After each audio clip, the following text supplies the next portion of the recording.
Hello, everyone, and welcome back to TimeToRole's Campaign 1. This is episode 92. Happy holidays. We kind of went on an impromptu break there for the holidays. People were busy. I was busy. Got a few things to talk about going into 2025, and then we will get right into the story. First things first is that we're getting close to the end of this story. Campaign 1 is slowly closing. We do have probably another 30 or so weeks worth of content for you guys, but this is where I'd like to announce this. Expect Campaign 2. Have to iron out some details with some of the friends here, but I intend to create a Campaign 2. That's been the intention for a long time. But you may see some new faces. You're definitely going to see some old faces. And we'll definitely have a lot more experience under our belt going into this one. But expect that. Other thing I'd like to announce is that our website's getting revamped as we speak. I am working with actually my brother to help me rebuild the TimeToRole website. So expect some cool things on there. You might be able to catch some content early there, maybe if you go there first. But we'll see. You guys, I figured I'd announce that going in 2025. That is an intention to get done relatively soon. I don't know if you know anything about building websites, but it can be time consuming, especially when you're trying to integrate a store on it. So that being said, there will be more merch coming out and available soon. We still have all of our current stuff up that is connected to Teespring if you are interested in showing love to the channel there, but you know, that's up to you. I think that's it for announcements. If you guys want to go follow us over here on Twitch, that'd be great. I have new dice for tonight. Which I do actually want to show you guys this because I thought it was neat. So this is a cancer awareness dice. If it would zoom, please. There it is. So these are cancer awareness dice. These are dice that are colored in all the different various colors of cancer awareness. So I bought them. Figured it'd be a cool little addition to the set. And then I also went ahead and bought Gold Rush dice. So excited to use those tonight. We'll see how well they roll. New rocks, that is for sure. I'm excited to use them. But I think that's it. Hit that follow button if you're new. Hit the subscribe button over on YouTube if you're watching that there. And if you're listening to the podcast, which we do have quite a few listeners on there, we are live every single Sunday at 7:30 p.m. Eastern time. And of course, our YouTube videos go up on our YouTube channel at 5:30 p.m. Eastern on every Wednesday. So, anyways, I think that's it. So let's get right into everything we have going on here because we have a lot.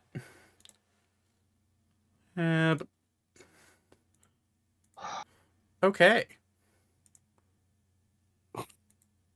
Did I miss something? I feel like I missed something. Oh, fuck yes, sit on it. I thought you unmuted as soon as Todd did that. You're right. Do I need to be worried? No, it's fine. Okay. I burped. Oh, okay. Just a little. He burped and he's like, "Oh, that felt so good." Wait, I think we're supposed to stall you. Oh no, I'm back. Oh, okay. I got food. I'm back.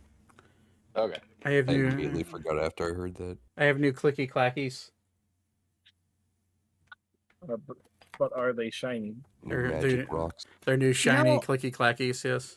I went to the museum at Lake Geneva, and they have so much D&D stuff there, and I didn't buy any clicky clackies because they only had 3 colors, Damn. and I have all those colors. Clicky clackies. Do you mean dice? Yes. Yes. Yeah, Okay. that's what the I just- normies call them. Oh, I'm not a normie then. I'm a gay. The shiny earth rocks. Oh my. The shiny math Gay rocks, normie. the forbidden candies. Yes. So, let's Other gays call them pretties. pretties. Yeah, I'm okay with that one. Okay. So let's get into a bit of a recap, and then we'll get right into this combat because yeah. Last we left off, which was now 3 weeks ago, the rat bastards made their way to Artemis, the land of the fairies. You did that via transport via plants.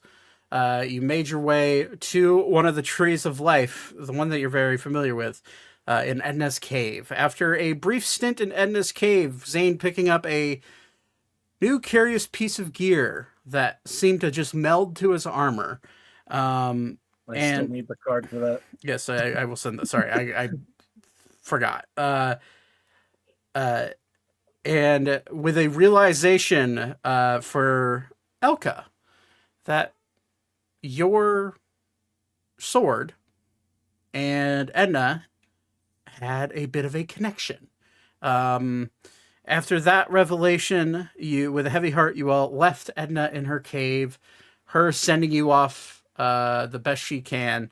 And you all made your way to a familiar home, that being the home of Madame Blackwell.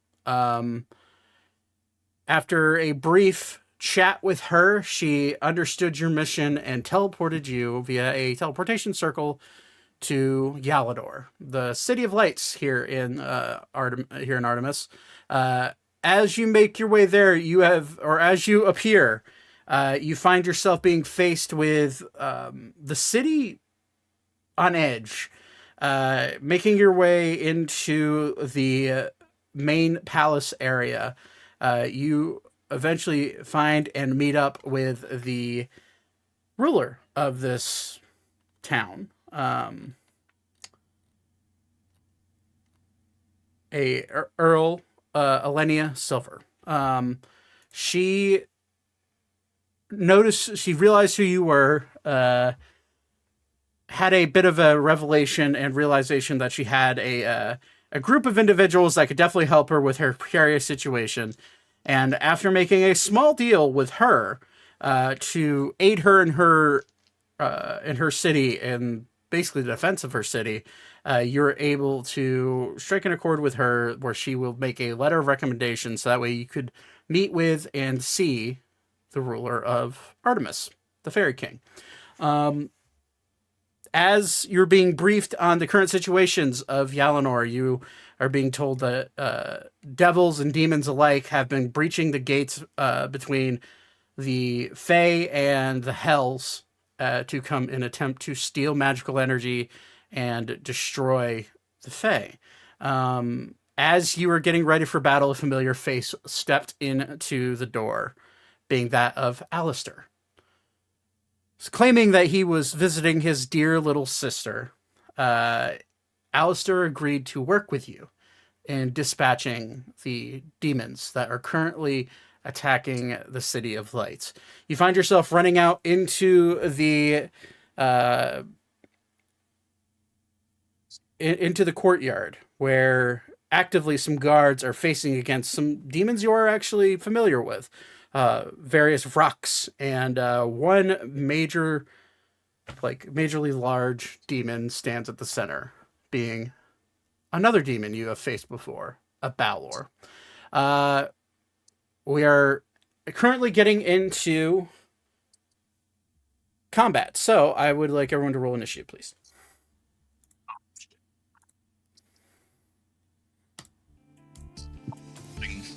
I have a question real quick. Sure. Did I ever get my axe back? Yeah. Okay. What changed with it? Can't remember if we discussed it. I'm pretty sure you added it, didn't you? Was he here for that?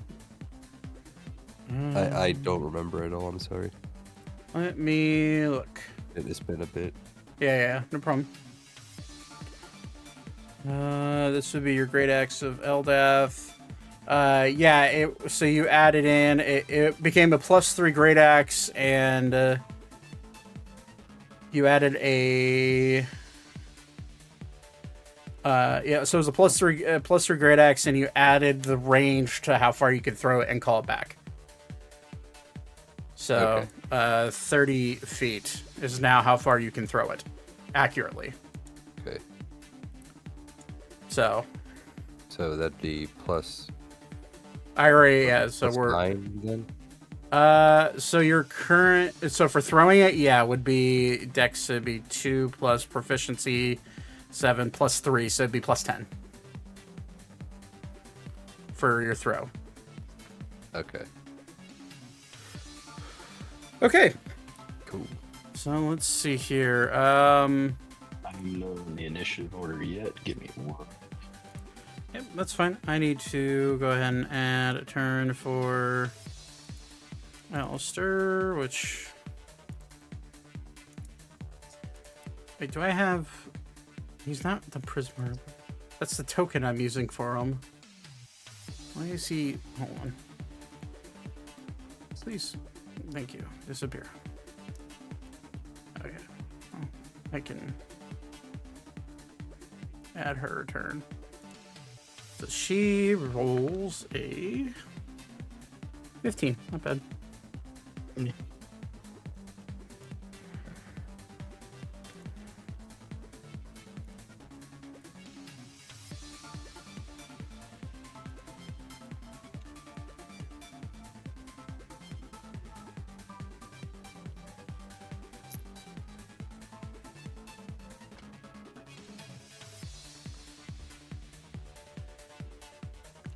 There we go. And his dex is... Yeah. All right, bottom of the barrel.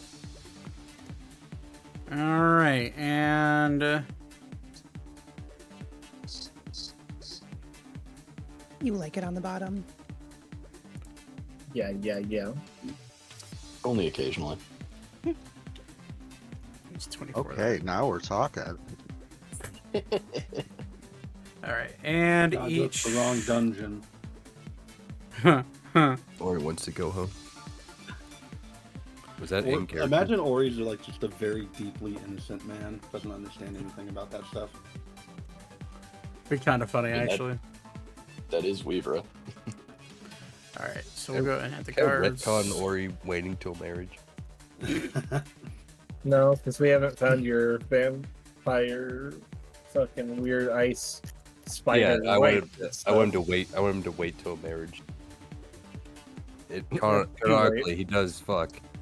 He has, but now I'm on the fence about it. I think it'd be funny if he was waiting till marriage. Nah, it's too late. He's got to deal with the He's a consequences. Christian. He Gonna be a follows, born-again he follows the Christian. short stories of the Bible. Ori's running a Christian Minecraft server now.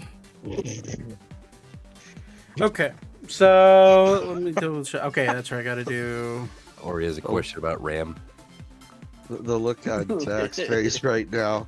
No, the look is I'm desperately trying to get people added on initiative. Where the fuck is Ophelia? Appler, would you lay down, please? You smell that, chat? It's desperation from Ori. Desperation to find his spider wife. Thaddeus goes over and pats Ori on the middle of the back and says, "You'll be okay. You'll be okay. She'll No. be in the back. Clean your fur." Just looking at a framed picture of a ram spider pretending it's the spider lady. My I off think that's how time. this works. Thaddeus is going to take up carving, and I'm going to carve a little spider out of wood that I'm going to give to Ori. Right in front of the Balor.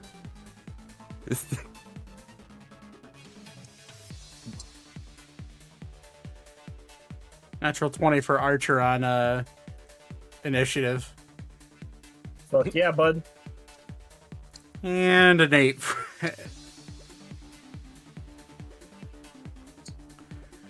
Um, 8 for Elkis. yeah, an 8 for Elkis, which does give him a 12. So, you know, That tracks.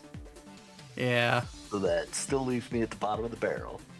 Yeah, sorry, buddy. No, the guards go after you. Oh, yay! The guards go after you, yeah, which there should be more, actually, so let me grab some. I'll say the Vrox and the guards move as one unit. It's just easier. I thought you liked the bottom. I like I said, only occasionally. Okay. All right. Starting off combat, Archer. Immediately he will scan the area and notice Oh, that. you missed me. Oh shit. Where are you at? 18. Oh, 18. Gotcha. I'm just gonna start rolling myself in the actual. Yeah, it is somewhat easier. Yeah, you can just roll it and then change what you got. That's what I do. Oh, okay. All right. So Archer's going to look across the battlefield and kind of like check to see what he should engage with. And he's going to bonus action click his boots, and you're just going to see him kind of like vanish.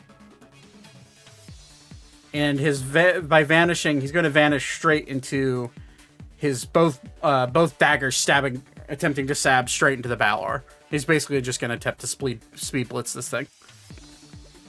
That's a 19 plus a lot. Where is your... Okay. Yeah, it's a lot. That's a plus 14. So yeah, that definitely hits. That's a 35 to hit. So let's go ahead and roll that damage. 3d4 plus 5, 6, 10 plus 8 plus d12.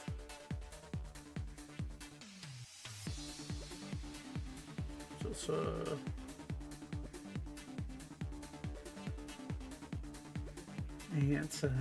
it's 23 points of damage on the first dagger. Second attack is it's a 32 to hit, so same thing. 3, 7, 9 plus d12. Well, that's shit. 11 plus 8. It's 19. So it's a 20.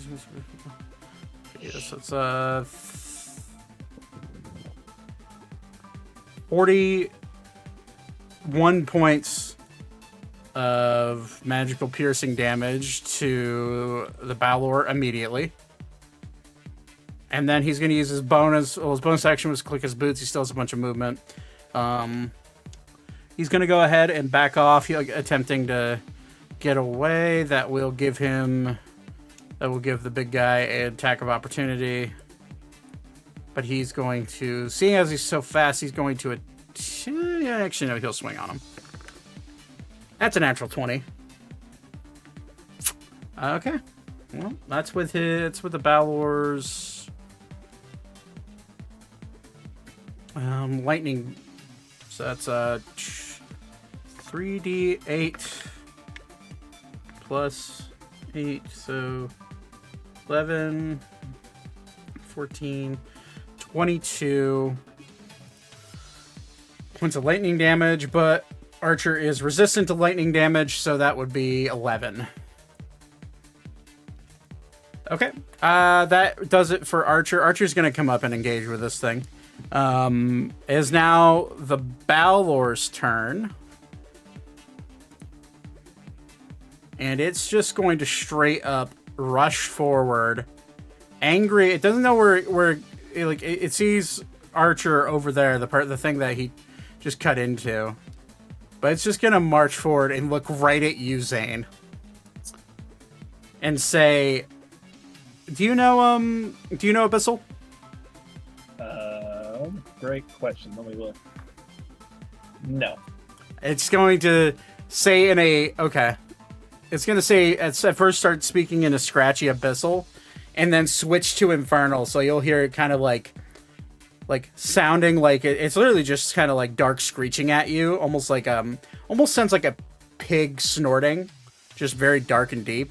And then it'll go from, I will speak your filthy tongue, you die, and he's going to just cut right into you. Well, we'll see if he cuts into you. Fucking. Ah, I don't know, his attack is pretty high, so we'll see. That is it's a 32 to hit. hold. I gotta see the thing. This is with his lightning longsword. Yeah, that'll hit. All right. I misread his longsword. It's actually 68. So I need to add only 6 more points of damage to Archer, but that's fine. Oh, I think I can attack him with Sentinel. Uh, He's attacking is that how that works, or do you have to be flanking? When a creature within 5 feet of you makes an attack against a target other than you, Very shit, good. Yeah, then yeah, you get attack of opportunity. It'll take your. I'm pretty sure that uses your reaction, it's a right? reaction. Yeah. Okay, go ahead. That's fine. Yeah. Definitely not fight. It's a bulky bitch, so we'll see if you hit him.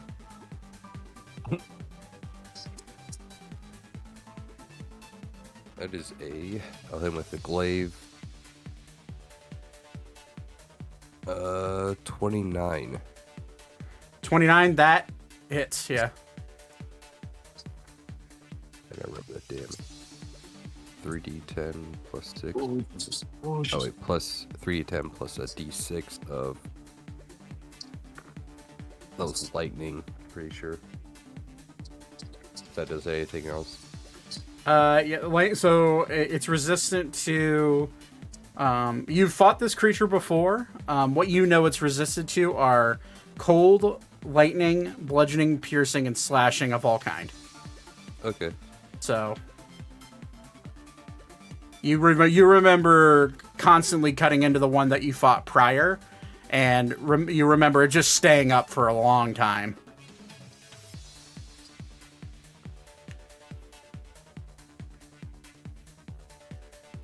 That is Actually, but I looked at that.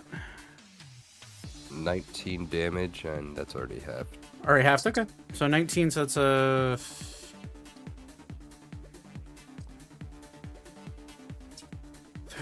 So it's a 223.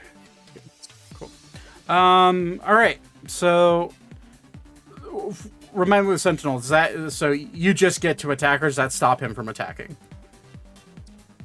Let me reread it again. Yeah. It's only with opportunity attacks or speed becomes 0. Oh, gotcha. Creatures provoke opportunity attacks from you even if they take the disengage action. And that's a plus the other thing.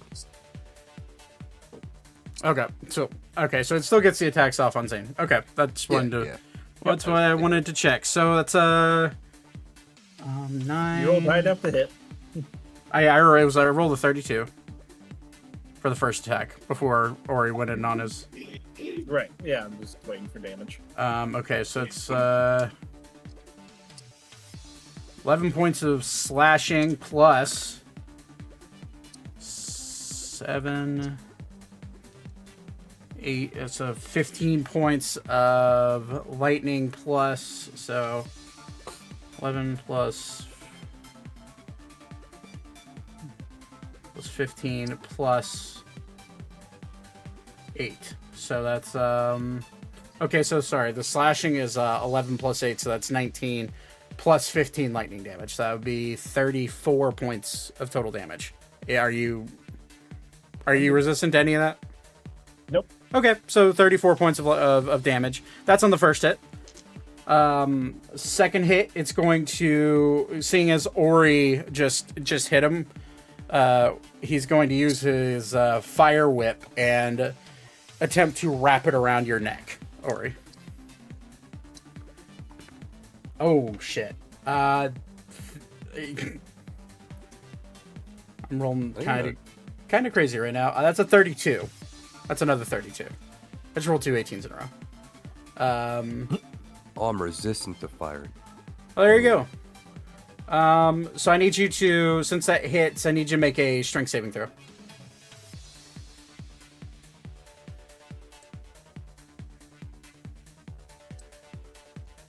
Ooh, 33. Oh yeah, you're good. You feel the whip like wrap around your neck and like sear into your flesh, and you feel him like starting to try to like pull your body and like flip you backwards over his head, but he just doesn't have the strength to do it, and you resist him. I'm gonna look at him right in the eye when he does that, Okay. and as out of character, I'm gonna resist saying I don't want to say. So it's 17 points of slashing damage plus 3d6 worth of fire. That's 16. Well, no, that's why he does it. 16 half, so that's 8. So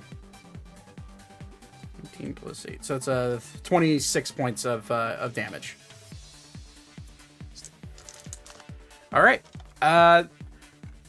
The Balor will now use its bonus action, and you're going to see him like look around, and you're going to hear more of that like pig scratchy dark deep voice calling out to the Vrock, and you're going to see 3 Vrock fly up backing him up.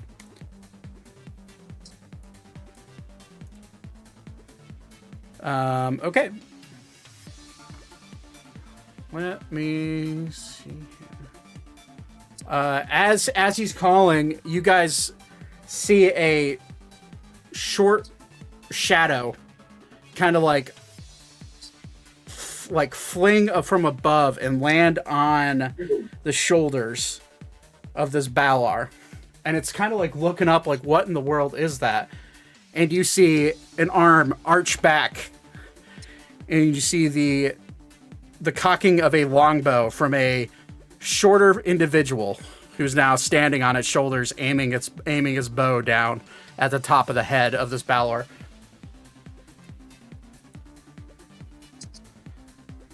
Squirtle. Hey, Budink. Oh, hi. So you're currently on the shoulder of this giant bull demon with your bow drawn, about to release an arrow down to the top of its head. Go and roll for an attack for me, Aiko.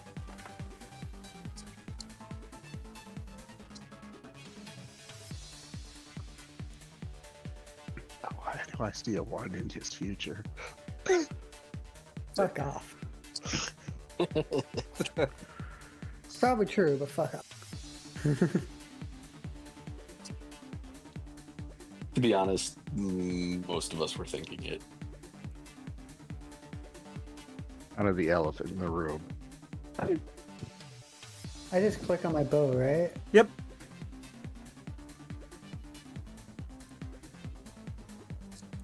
There we go. 23. That just hits. You see a arrow just fling down and stick out of the mouth of this Balor, and the wood from the arrow and the metal of the arrow just melt away in its fiery breath. That is your. You have multiple attacks, so you can shoot again if you want to. Sure. And I got 22. It misses. 22 misses, but that's fine. You're currently riding this fucking Balor like it's a bull. And I will go ahead and add your initiative.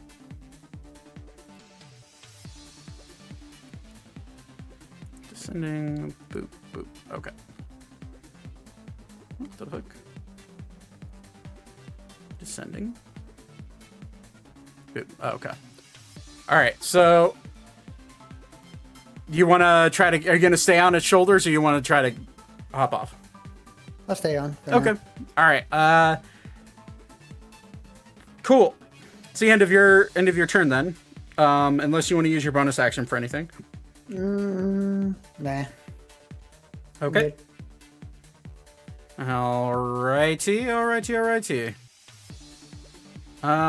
At the end of your turn, you all hear wings flapping, coming in from a distance, and they're smaller wing beats, but oddly familiar. They're kind of erratic in a way, but you see a juvenile dragon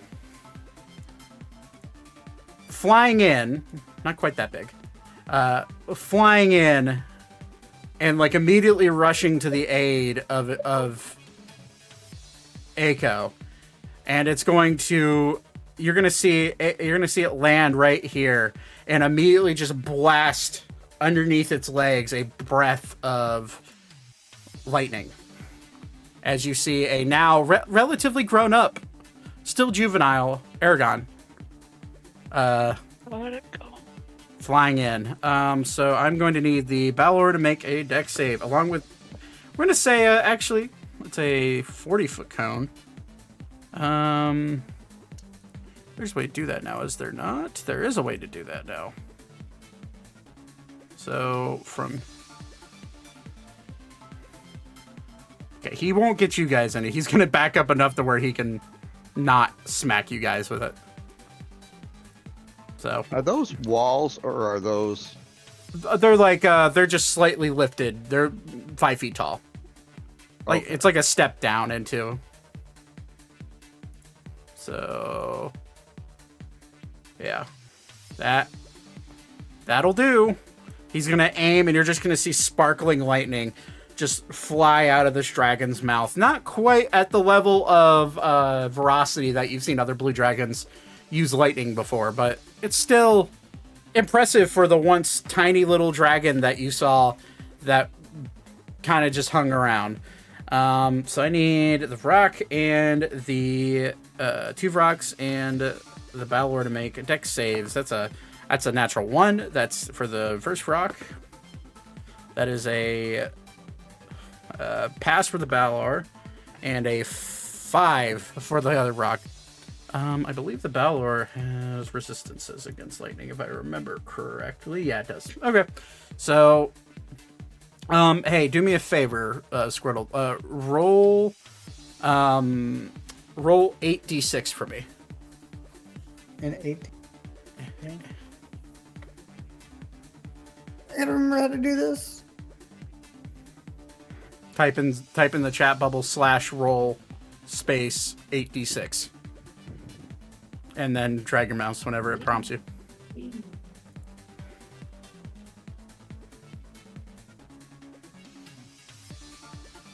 There you go. 35 points of lightning damage goes to this frog. I should probably check. I don't think the frogs have lightning resistances, but I will double check just to be sure.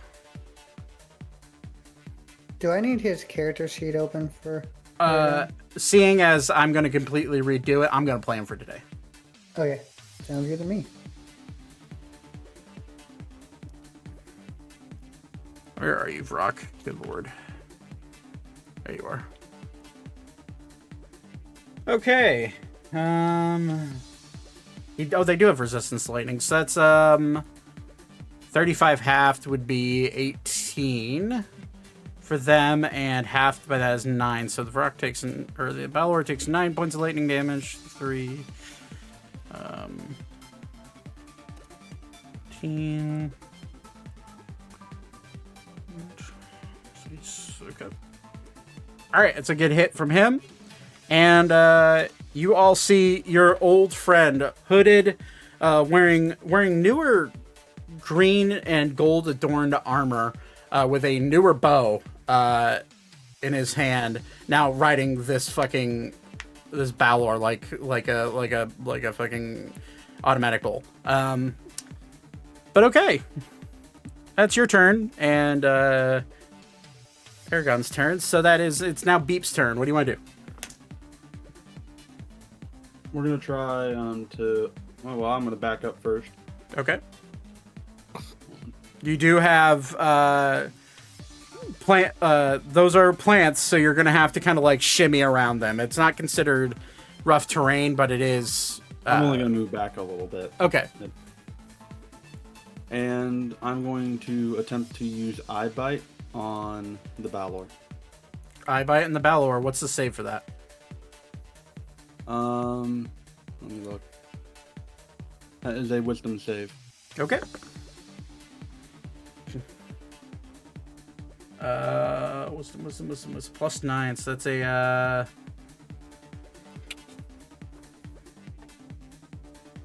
oh, why is my brain not doing math right? What's 7 plus 9? It's a 16. 16. Yeah, Jesus. He fails. Okay. Now let me read through what exactly I want him to do, because I actually didn't expect him to fail.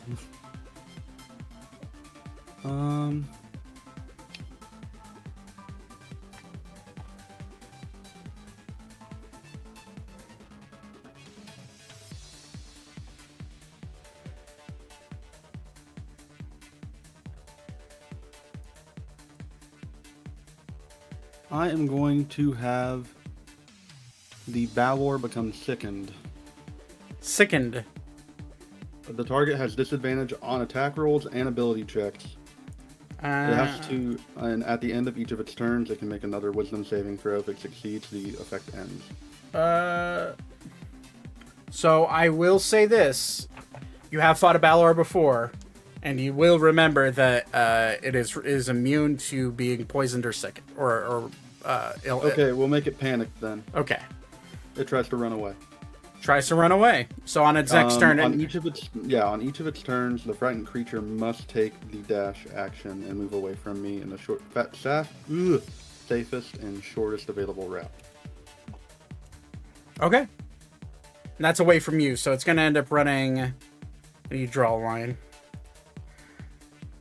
Well, it'll have to. The thing is it has to get out of. It has to get the Throck out of the way.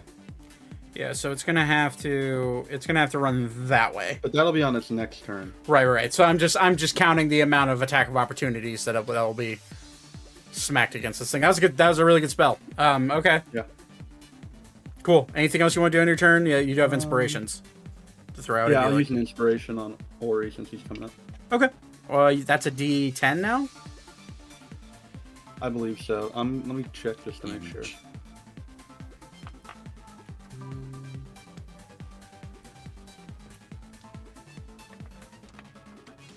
Yeah, it's a D10. All right, cool. All right, that's your turn. It's now Alistair's turn. He's gonna look up at Echo. Oh, well, that's unexpected. And he's gonna look at the Vrock closest to him and say, "Be gone!" He's just gonna yell, "Be gone with you!" and cast Banish. Which is I believe that's a save. Yeah, banishment is a save. Okay. The trick is charisma saving throw. Oh, I think these are pretty charismatic, if I remember correctly. No, they're not. That's really bad. Charismatic birds, never. That's a -1 to their charisma saving. That's a natural 1, so that's a 0. Man, But he's gone. Come back. Boop.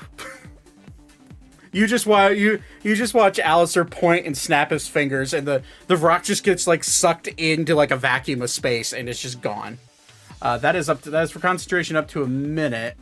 To a different plane of existence, your target is banished with a faint popping noise. Yeah, so you guys just hear a and it returns it to its home plane. If the spell ends before 1 minute has passed, the target appears in the spaces left or in the nearest unoccupied space. Otherwise, the target doesn't return. Okay, so he's going to keep concentration.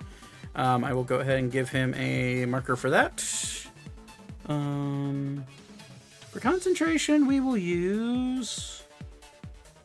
Sure, that looks cool. We'll use that. Okay.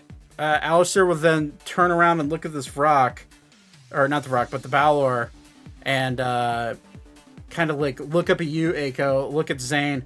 And he'll mumble under his breath, "Wish I could have used that on the bigger guy, but I digress."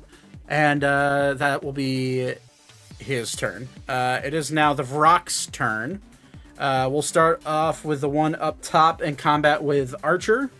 It is going to... it's going to use its beak and talon attack to go hit Archer. First attack. is a natural 2. That misses. Second attack with its talon is a natural 2. Fuck! Okay. That's my You know DM. and love. That's my DM. This one is going to attack because it can do nothing else on its turn. It's going to attack the guard. It's a natural 3. What the hell? That's my DM. See, make fun of my rolls again. I'll kill off Eiko right now. Don't you threaten me. Okay, there. That's better. That's a 16 plus 6. That'll hit the guard. That's these things fucking hurt. That's right.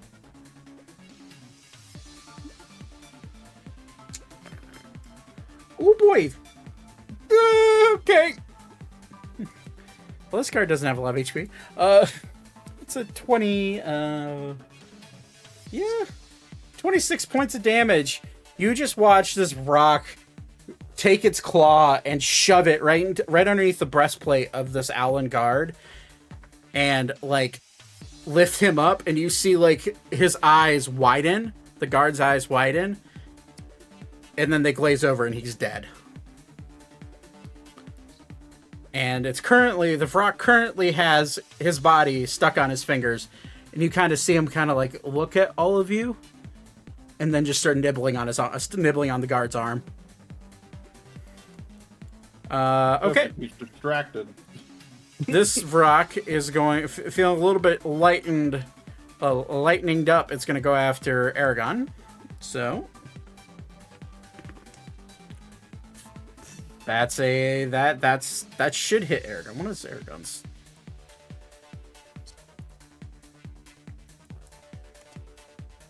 What is his AC now? 18. Yeah, that hits him. Okay, so that's a 19. All right, so that's with his beak.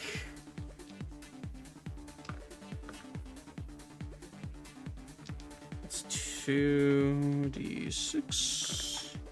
That's really bad for him. That's 18 points of piercing damage. 44. That's okay. Next attack with its claws is that's a 4. So that misses. This Balor is going to rush ahead onto Ori and make a full group of attacks. That's a natural 20. So that would be... Actually, as soon as the natural 20 hits, you're going to see Elkis point out and cast Silvery Barbs. Hell yeah. And is going to give advantage to you, Ori. It's huge.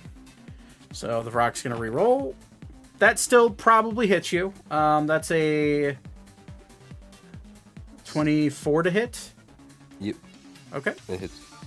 So that's for the beak. That's I'm immune to beacon. You're immune to beaking. That is 12 points of piercing damage. And with its talon, that is a 21 hit you. No. All right, there you go. So you're able to you get bit and then immediately just kind of like shove it away as it tries to claw at you. But it is now your turn. Well, no, it's not. Sorry, I have 2 more. Let me make these attack against these guards real quick. See if they're dead men. That's a 19. 13. Not quite dead yet. That's Not dead. That's a 22. That also hits. That's yeah. Okay, yeah. So this guard just like fucking gets devoured. Just immediately just gets bit in the neck, and then claws go up underneath its breastplate, and this rock just starts ripping into him. He's dead.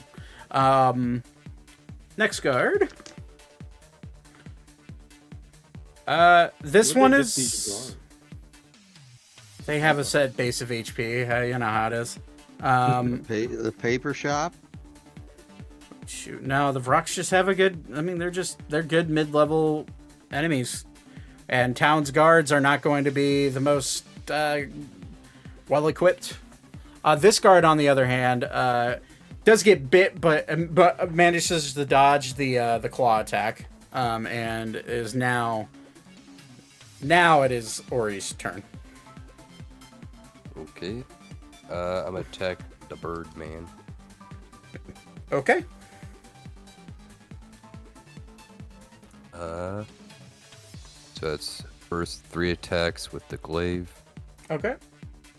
Remember fighting these things. You remember, and you just watched a blue dragon blast them with lightning. It didn't seem to hurt them as much, so you do remember that lightning doesn't do as much damage. Okay. So.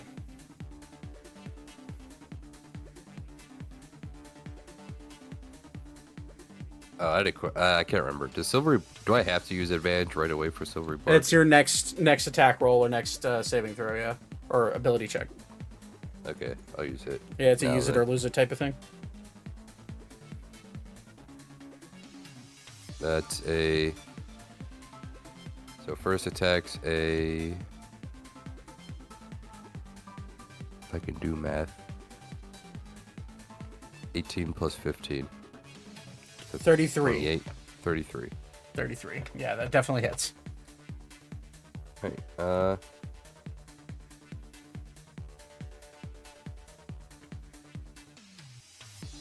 Alright, next 2 attacks. One's a nat 19 and one's a dirty 20. Okay, nat 19 hits, obviously. Dirty 20 also hits. So go ahead and roll that damage. Cool. Alright, I'll just roll the first 2 first.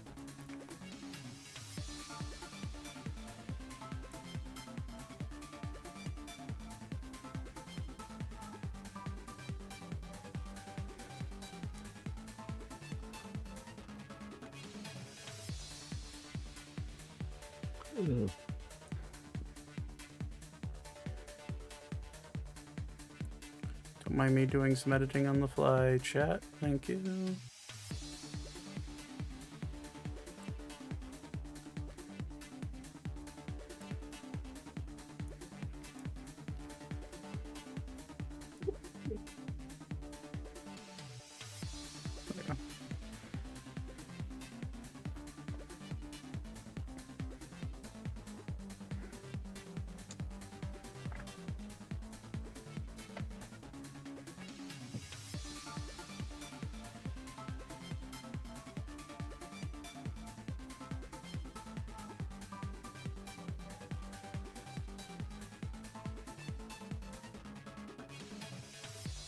Alright, that's 113. How do you want to do this? After Ori gets pecked at, he's gonna cut the beak off, grab the beak, and stab him right in the neck. Nice. Okay. Yeah, it just immediately falls Sure. down screeching. Just If you've watched Smiling Friends, that part when one of the characters gets his nose taken off, that's pretty much what it is. okay. Then he'll use his a bonus action. Attack the big fella with his axe. Okay. Is that flanking with Aiko up there? Technically, it has to be. Aiko's on his head, not behind him, so no. 3-dimensional flank. Sorry, bud. Okay. Then you would need to be under him.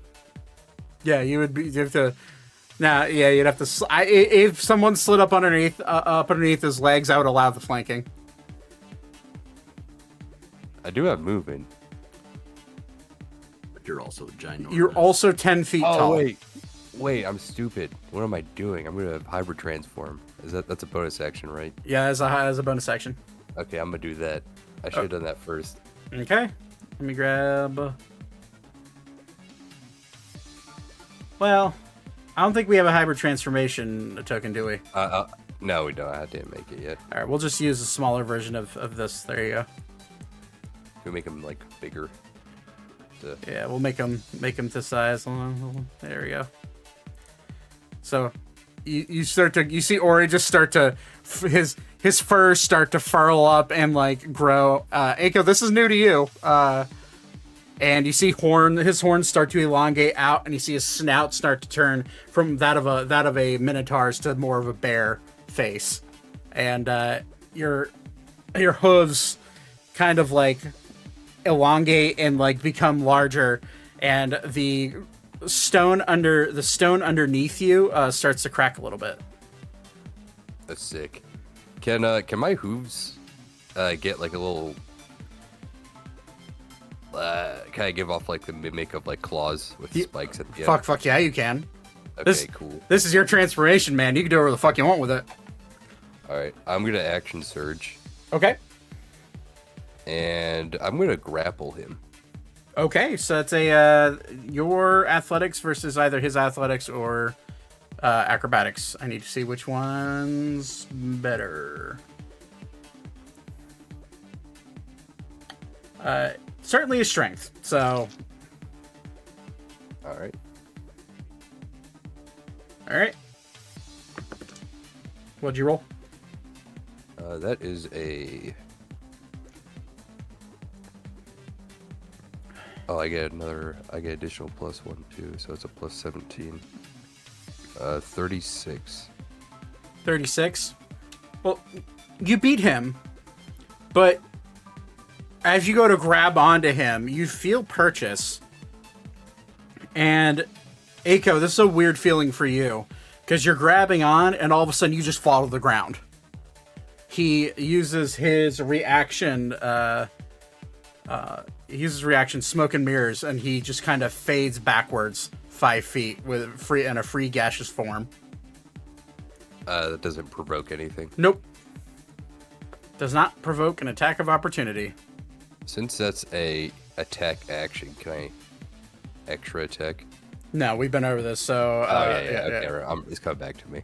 Yeah. So, as... Get back here, fella. All right, that's the end of my turn. Get back here, fella. All right, Thaddeus, it is your turn. Okay. First question is, which one am I? This. Oh, I see. This one. Are there two? Yeah, I put down 2 by accident. My bad. There's 2 Thaddeus's.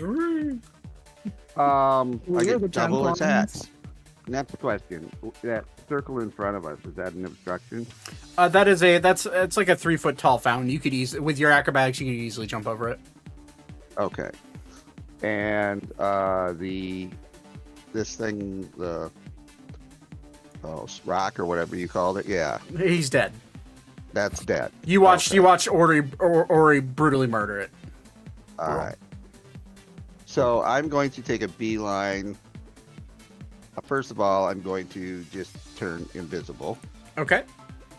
And then I'm going to take a beeline, do a double flip over him, and come in and make an attack with my rapier. Okay. Your sneak attack, by the way, went up. I forgot to add that. Your sneak attack now does 7d6 instead of 6d6. At level 13. It says 76. Oh, okay, so it automatically went up whenever I modified your level. Cool. Okay. All right, so let her rip. And because he's engaged with Ori... What? Do I get advantage? No, he's not flanked. You could move to flank, but I mean, that's already... You could have moved to flank. But given that you just confronted it, you chose to confront him, yeah, unfortunately that misses. You rolled a 2. Okay. I guess my turn's done. You do have your bonus wait. action, so if you want to disengage, you can do that. Can I attack with my bonus action? Nope. No. You were a rogue. All right, and I'm going to disengage over here. Okay, there you go. That gives you a thumbs up. Good try, buddy. Elka, it's your turn. Okie dokie. Pull up my character sheet. I already had it up. I just need to pull it. Whatever. Anyway. Oh shit. What's my HP now? It's the same. Okay. Yeah, HP stays the same. Only when you fully transform do you get that extra pool of HP. Okay. So if you full transform, I believe it's 130 that you just get. Is this guy dead? Yes. Oh, okay. Then oh shit. So Vrock is alive. Everything else is alive except for this guy. Or he just you see this one missing a beak with its beak sticking in its neck. Got it. Okay. Yeah. I can move here, and then I will do my 2 attacks. Legs. I can't. That's as far as I can move. You have your bunny hop. Jump. Yep. That lets me move 5 Oh. times my proficiency, which is 20, which is 5, so I can move 25 more feet. So yeah, if you want to jump onto the other, jump over its head to the other side of it, you certainly can. Bloop. All right, I'll hop over there. You are now flanking. Is that? Oh, that's my bonus action. I Kids, had a lot more movement speed, or am I thinking somehow? kids, this is what flanking looks like. Or like right here? If you can draw a line, if you could draw a line through it, so Yeah. so technically that would be flanking as well. That's if you can draw a line through your token and your teammate's token through the enemy, then it is flanking. Some people do it through the center of the token, the enemy token. I do it as long as you're touching the token. I'll let it be flanking. Plus, it's a big fucking creature, so I mean, it's not hard to flank. Okay. I will note that its gaseous form does rematerialize back into his regular form. So he's his normal form right now. Oops, not that. I rolled for my ice. I rolled a 22. Then my Starblade, I rolled a 25. 22 misses, just misses. 25 hits. Okay. Yeah. Okay.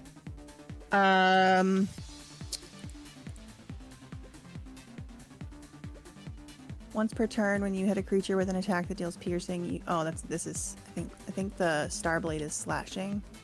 Starblade is piercing or slashing. It's rapier. It is piercing. Okay, so I can re-roll one of my attack damage dice. Okay, because I rolled a 1 on the regular, and I want to re-roll that. Okay. So you want to Indomitable it then? Is that what you want to do, or No. I have a piercer. Oh, so you have piercer. One of my Gotcha. traits, so once per turn, I can re-roll 1 die. I still rolled a 1, so I got 8 radiant damage and 1 piercing. 8 radiant damage. Okay. Sorry, how much piercing? Sorry. 1. 1 piercing. Okay. Well, 1 can't be reduced to 1. And then 8. So you notice as you stab into it with your radiant damage, specifically from your blade, you see its body kind of pulse, and you think you did a little bit more damage than you thought. Oh, okay. And then I already used my bonus action, so can I do an extra attack? No. So you have your 2 attacks, and then you have. Oh no, I can, because my extra attack is. Yeah, you have extra attack. Sorry. Yeah, extra attack. Yes. So you have another attack. I think with that bonus action, you get 3 attacks. Yeah, I would get 3 extra, but I get 1 extra. So I'm gonna go with my Starblade again because radiant damage. Nope, I don't hit with a 4. No, you certainly I mean, don't. it would be a 15, but still not hitting. Yeah, no, sorry. Okay. Okay. Cool. That's taking over for Squirtle today.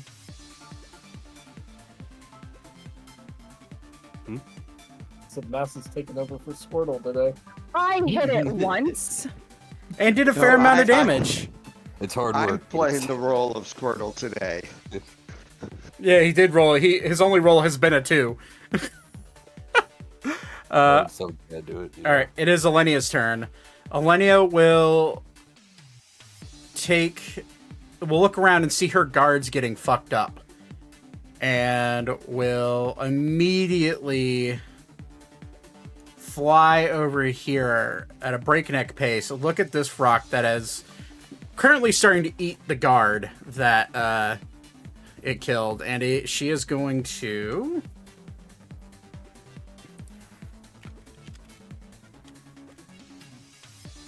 There's a few options here. Let's see which one makes most sense.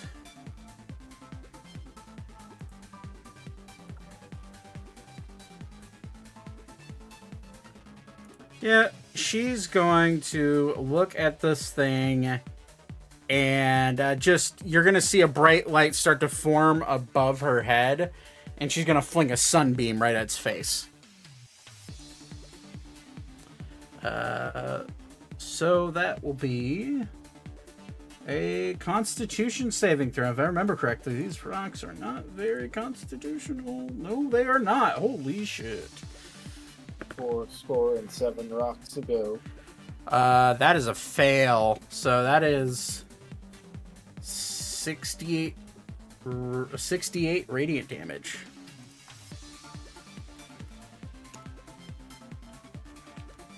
Doubled. Because these are creatures of the abyss. 62 points of radiant damage. He's just holding a beam on it. Shit. Okay, that's okay. That is her turn.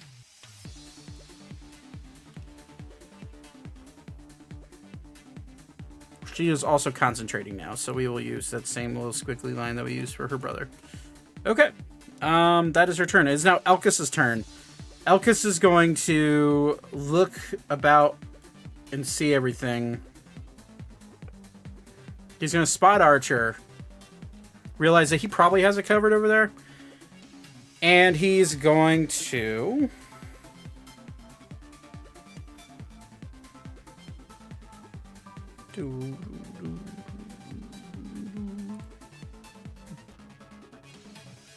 He's also going to... He's going to attempt to banish the Balor. Ooh. So the Balor is going to need to roll a charisma check. Okay, my dice just rolled right off the fucking desk.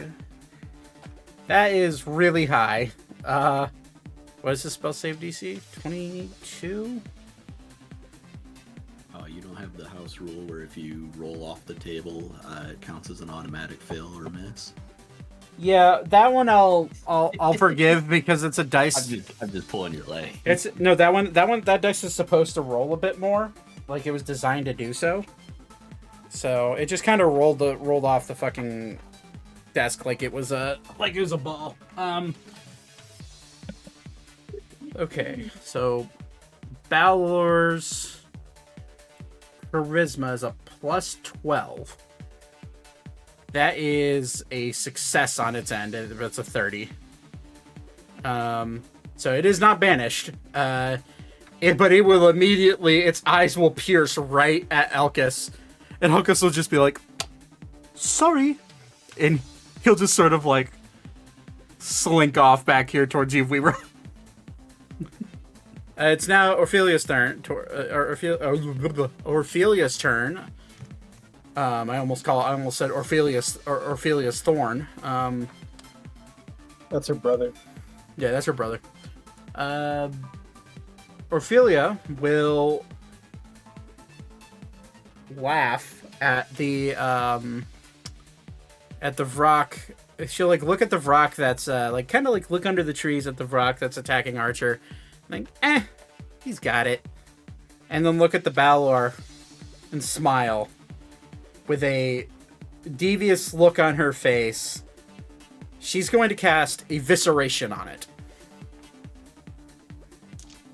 Which is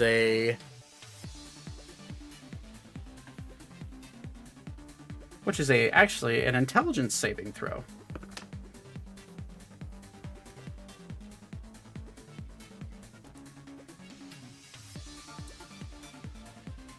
It's okay, but that's a fail. Okay. Vlivra, you'll probably be the only one that notices this. You look back and you see her close her eyes, and you see her hands start to glow like this deep, dark, pinkish purple. And you'll see like a wavelength, like a bit of a wavelength around the Balor's head. And then you'll just immediately see blood seep out of its eyes and his nose and his mouth. Evisceration is attacks the brain. Me. So that will be 8d10.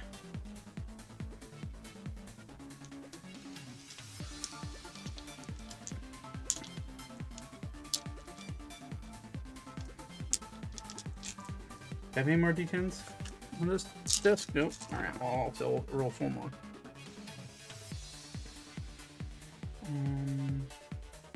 7, 13, 19, 22, 26, 34 plus 44, 51 points of psychic damage. And it is now rendered immobilized for its next turn. If it fails that save. So that's a 54.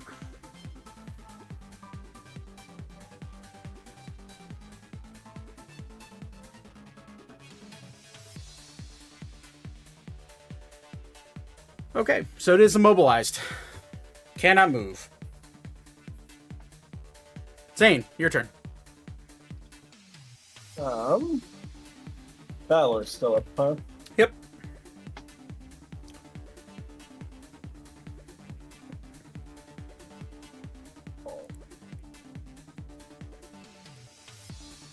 That spell is a Zach B original, by the way. I'm thinking what I want to do here. Sorry. You're good. So many colors on my desk. Oh, we'll do the best thing for best boy since he's busy ripping shit to shreds. I'm casting haste on Ori. Oh boy. Yes. Fucking huge.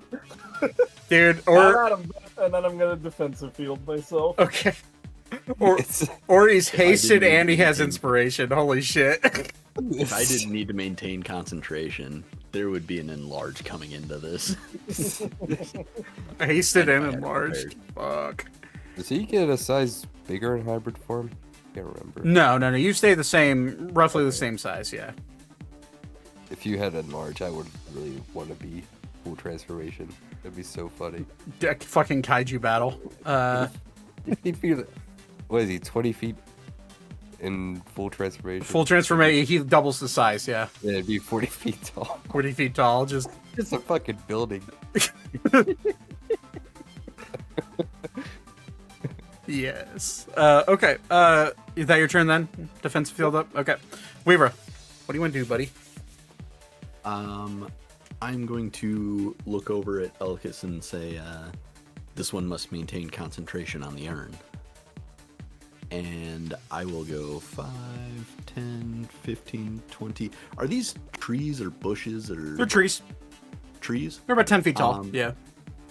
Okay, They're not. so They're not that large. They're saplings, pretty much. They're like adolescent saplings. Like they're not too tall. They look like they're planted probably maybe 10 years ago.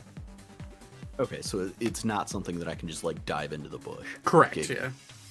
It's just the very top has like leaves and stuff. Yeah. Okay.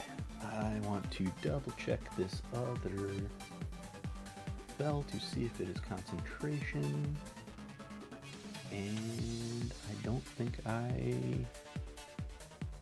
Oh, but it's ritual. Damn. I'm not gonna cast it. Note to self though, that would have been useful. In that case, rather than going over and down, I will go ahead and just back 5, 10, 15. Do I see anywhere to hide? What's your passive now? Passive Perception is 25. 25. Okay, you don't have to roll for that. You would see that this outside barrier is like 5 feet tall. Right here, like this outside wall that you enter into. So you could probably like sit down and duck behind it and get some coverage. If you wanted to do that, there's also pillars over here. Like the courtyard's lined with pillars that go up, that make up about a 40-foot to 50-foot ceiling. Okay. 20, 25, a 30 for my movement, and I'll just crouch down to just try and get out of sight. Okay. I will action hide even. Okay. Roll a stealth check for me. Hey. 12. Well, it's better than nothing. It's, yeah. Okay. Is that your turn then? Yep. Alrighty. It's now the Allen Guard's turn. This guy's dead. So I'm just going to put him down. This guy's also dead.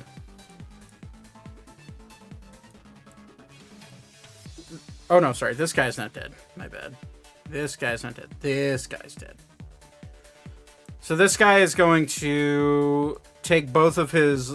they kind of look like scimitars, like elongated elven scimitars. And he's just going to start cutting into the rock. That is a... Wow, that's not bad. That's an 18 plus 6, so that's a 24. That hits. Cool, cool, cool, cool, cool. 7 plus 6, that's 13 points of slashing damage on that rock. And one more attack. For the guard, that is a 18, which hits.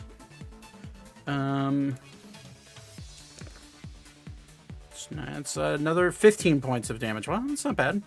The guards can do some damage. They're just squishy. Okay. Jeez. Brain was not braining there for a second. Okay. This guard's going to pull out a longbow and shoot at this rock. That is a 19. That just, yeah, it hits. I would have said something to the guard too. Yeah. As I passed him. Okay. Yeah, need to say hit in type of deal. This one holds an artifact. Okay. So that's a 4 plus. It's 12 points of piercing damage. All these are magical, so I don't have to worry about that. And he will knock another arrow and shoot again. That is also another hit. 5 plus 8 is 13. Says 15. Yeah, the guards are doing all right against these rocks. This guard's going to look at you, Weaver, and nod. And he's going to rush, and he's going to put himself in between you and this rock over here. And he's going to hold an attack if the rock comes over to attack you. With both scimitars pulled and ready to go. And that's the guard's turn. Archer's turn. Archer's going to look at this thing, and with his passive perception, he actually heard you say that. Wow. Dude, his passive's like 29. Damn. Yeah. So Catching up, but so Archer will fling between this thing's legs. He needs to make an acrobatics check, which actually, Magic, can you roll a d20 for me? Sure.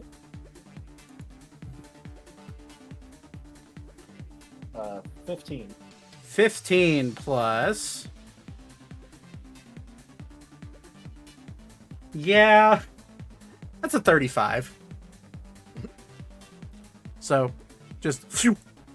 And then he'll take both of his daggers and just drive them into the back, like he's attempting to rip one of the wings off, like slice one of the wings off of this rock.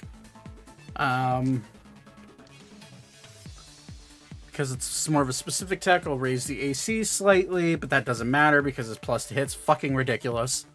Yeah, that's a 25 to hit.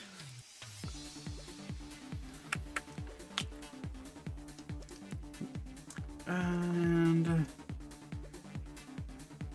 that one's 4. It's 4 plus 2 is 6 plus. That's 9 plus 8, which is 17 points of piercing on that.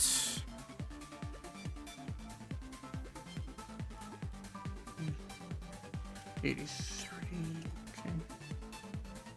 And when we're attacked, see if we can cut the wing off. Say the wings have 40 points of HP, so if he does 21 more, it's off. That's a 12 plus 18, so that's a fuck. It's a 30 to hit. That hits.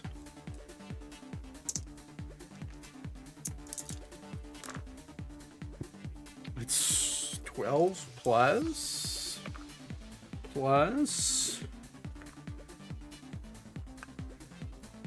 23 plus 8 is 31. Yeah, so you'll just see Archer just bisect and completely cut off the left wing of this rock.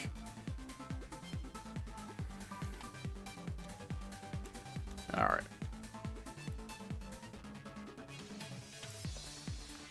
And it looks like Austin lost internet. Oh. Yeah, he just DM'd me. Just went out on me. Hopefully it'll be back up soon. Okay. That's Archer's action. Bonus action. He's going to use. He's actually just gonna. He's actually not. He's not gonna use any bonus action. He's just gonna stay right there and hold his ground. It's now the Balor's turn. Balor is going to, as Elka jumps over his head. Mind you, all this is all happening right around the same time. So as Elka jumps over his head, he's gonna like look at her and then like look at Ori. Notice that Ori is more or less the bigger threat here, and he's gonna go to swing his sword at Ori, but then as Elka stabs him with the pierce of Calypso, he's just gonna like blindly backhand and swing the sword back at Elka. So, and he'll be using a reckless attack, so he gets advantage on this. Ooh. That is a It's advantage on him. Yep. That is a natural 20. Which, you're wearing adamantine armor, so it doesn't crit. Suck it. I'm glad I remember that. But that's fine. It's the whole point of spending gold, right? That is a lot of D8, though, so brace for impact. Sorry about my post. You're good. Don't worry about it. Ooh, that's 8, 13, 20, 21 plus 8, that's 29 points of piercing damage. Plus... I get Sentinel, so I'll attack too. Okay, good. Oh,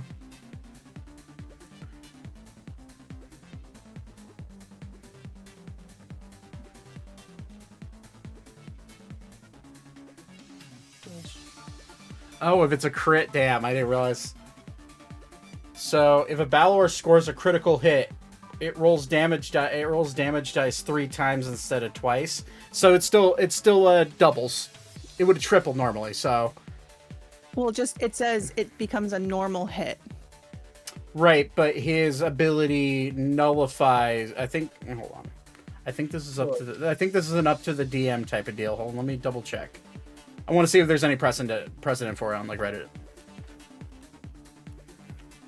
Does a Balor's crit ignore adamantine armor?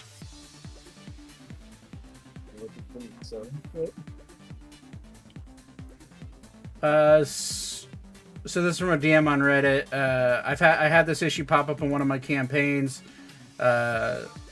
Seeing as the Balor's crit does three times the normal critical damage, but adamantine armor states that it's a normal hit.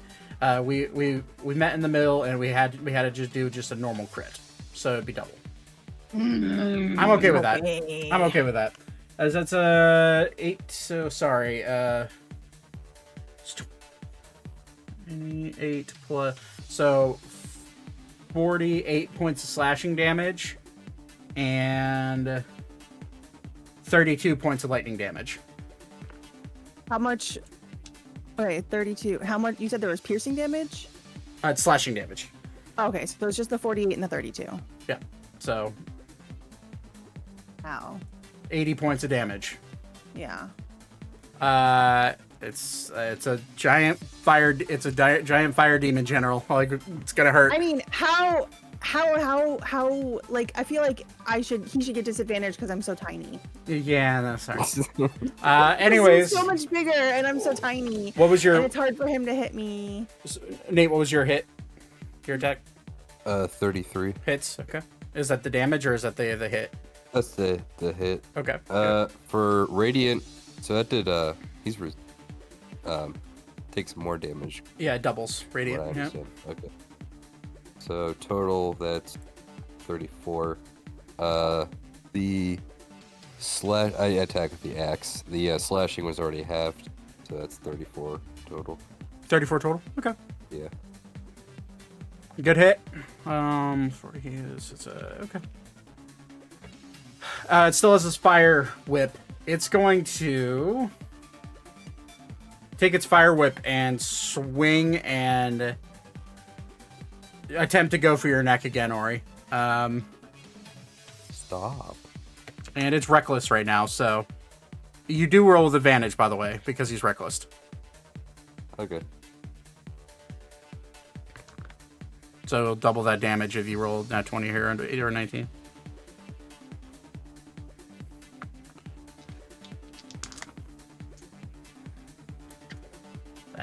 That's a heck of a hit. 18 plus 14, that's a 32 on the fire whip. Okay, is he trying to grapple me again? Yeah, that comes with a whip. So go and roll a strength saving throw. With advantage because you're hybrid transformed. But I do need to do the damage. So give me 1 second.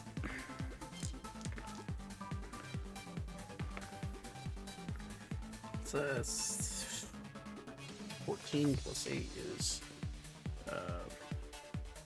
32. 32 is a success. So that's it's 26 points of fire damage. Oh no, wait, sorry. I rolled different. I rolled wrong. So that would be 26 points of slashing damage plus 8 points of fire damage, so 4. So 28 plus 32 total. Okay, that is his turn. Aiko, what do you want to do? Yeah. I don't really know, but I guess I'm just gonna attack him again. Okay, you are within melee range, so you would have you would have. Actually, no, wait. Sorry, you don't have disadvantage anymore as a ranger at close range. So yeah, you could use your bow if you wanted to. Oh yeah, just do normal. Yep. 25. 25 hits. Got it. Alrighty. I think I'm just gonna attack him again for my bonus. Okay. 28. 28 points. All right.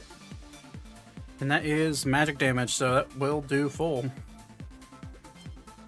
And that's it. Oh well, I need the damage.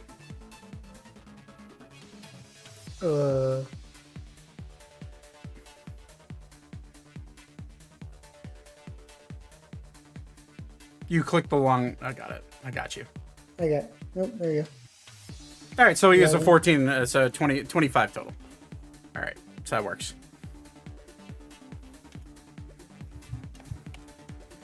I'm new here. It's been a while.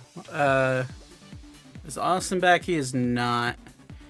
Squirtle, we need to get you a, even if it's a animated little Squirtle talking Okay. on the stream. We can work on that this week. Yeah. All right. Well, that's. Do you want to do anything? Do you want to run away? Do you want to stay where you're at? I'll just stay where. Okay. It is Beep's turn then. Austin is not here, so I will go ahead and he's gonna look around and see if anybody's really injured. He then kind of like peeks between. He just barely sees like blood dripping down from Elka from the other side. And he's going to go ahead and get down on all fours. 1, 2, 3, 4, 5, 6, 7, 8. And he's going to... You know, he hasn't done this in a while. He's going to bonus action.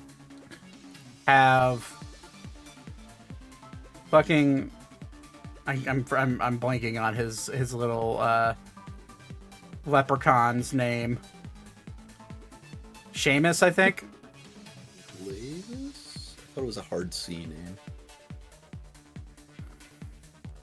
Kevin with a C. Well, I don't know where his token went, so we're gonna...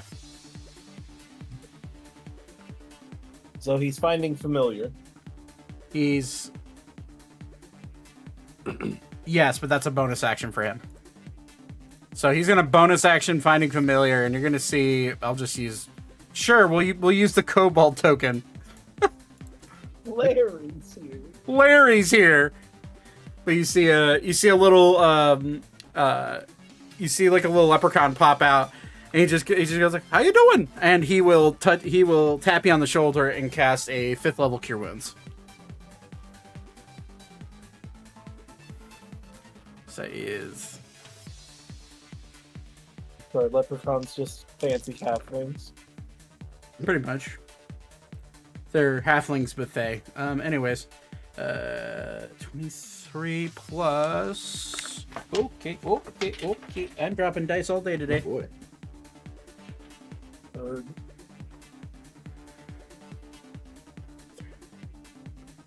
33 points of healing to you.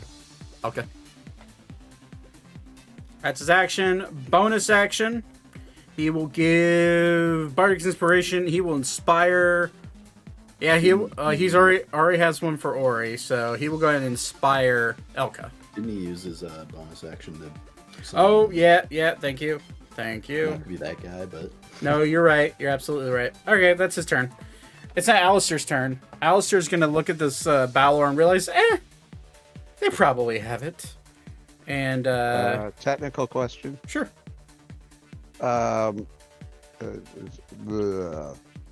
little baby dragon that joined us.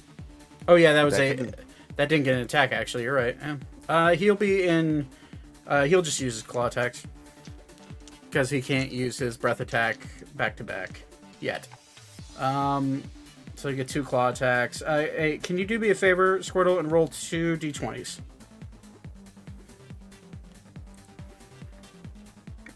Really, just type in slash roll d20, 1 d20, or roll 2 d20s. That's fine.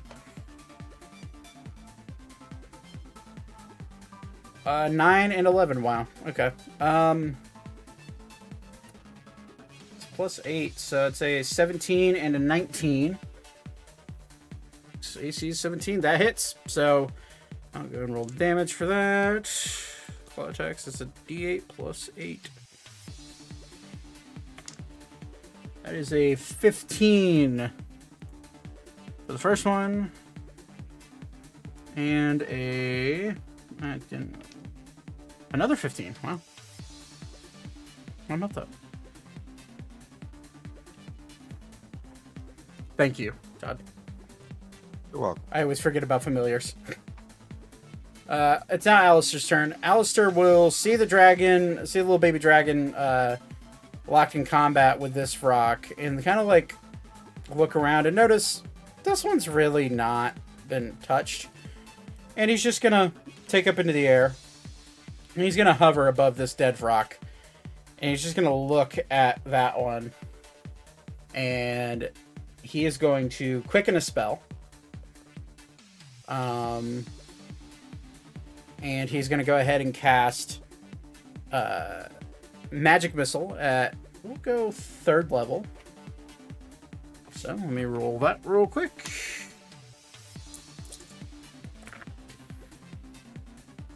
Um, 8, 11, plus 3rd. Okay. 13 plus, that's 16 plus 5, it's a 21 points on the magic missile, and then he'll use his action after he bops it down below 100, and he'll just say, go fuck yourself, and cast Power Word Kill.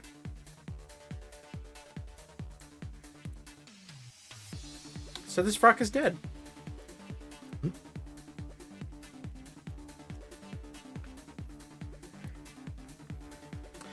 For those of you that have witnessed 9th level spells being cast, you've seen Power Word Kill be cast a few times. You've noticed, Zane, specifically you, anytime your dad is using his wand to cast it, it's generally not too taxing on him.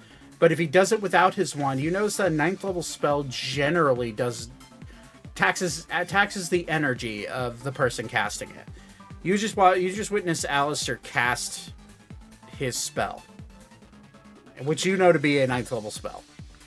And he seems completely and utterly unfazed by the fact that he just cast it. Oh. But anyways, it's now the rock's turn. This rock is going to rip into this guard. See if this poor guy lives. That's a natural 1. He's starting off great for the beak attack. No fucking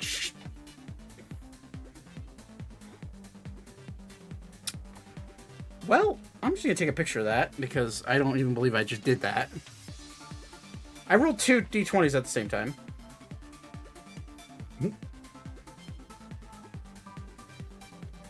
So that's 2 natural 1s. Oofies. At the same time.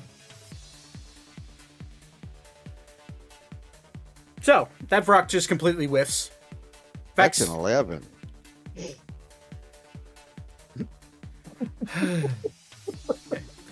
It's now this rock's turn. That's going against Paragon. It's going to make 2 attacks.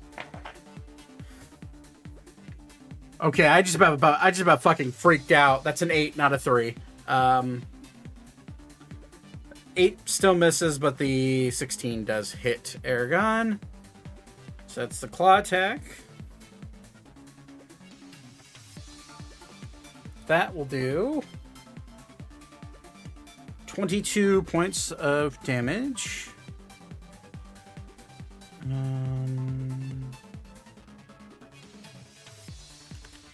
Okay.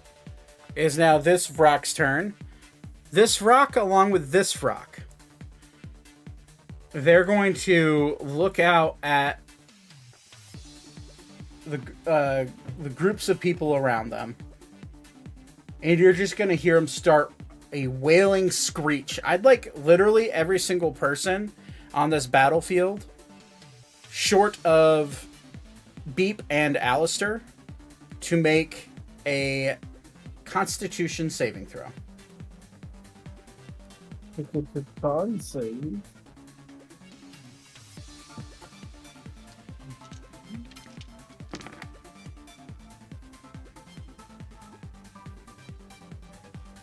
Nine. That's a fail. Oy. That's also a fail. I got a nat 20, but it would be 29 with my So it's thing. it's a success. I have a 25. Success. It's a good thing my strategy today is cower and hide because I don't think I've rolled above a 5. Yeah, that sucks. Maybe an 8. All right, Ori. He just lost internet, but he should be back soon. Oh shit. Okay, You may need to roll that for him. I'll do it real quick. Let's just do it. Just roll here. I'll just open up this character sheet real quick. Correction, 8. Con save. Oh, he has a plus 13. He'll be fine. Should be fine. Yeah, he rolled a 30. He's good. Okay.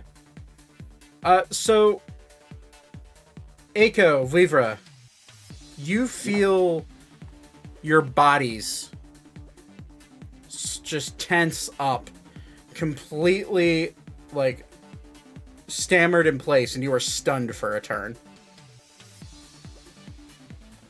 So, for... I know you know what that means, Brett, but for Squirtle, for your sake, stunned means you are incapacitated.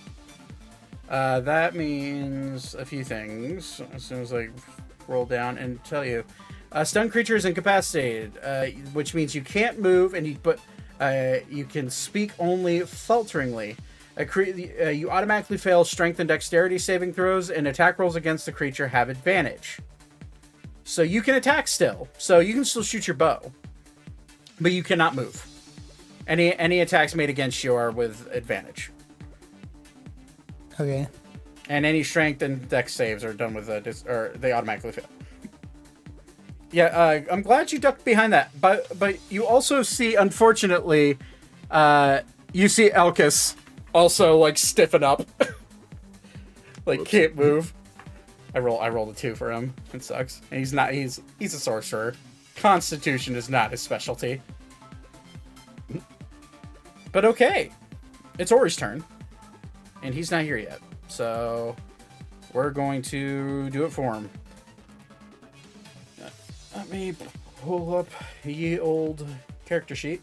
Okay, Ori is going to take his axe and cut down into the Balor. So that is a... Don't forget that we're flanking. Thank you for that. He is also hasted. He's also hasted, so that means he gets 2 actions, right? An extra attack, I believe. So... Yeah, I think it's an extra action that is... only has some limited things he can do with it. So it's for the axe, that's 25, which hits, and plus 29, which is halved. Well, no, I don't know why. Which is halved. What the fuck is happening with my monitors? Please stop.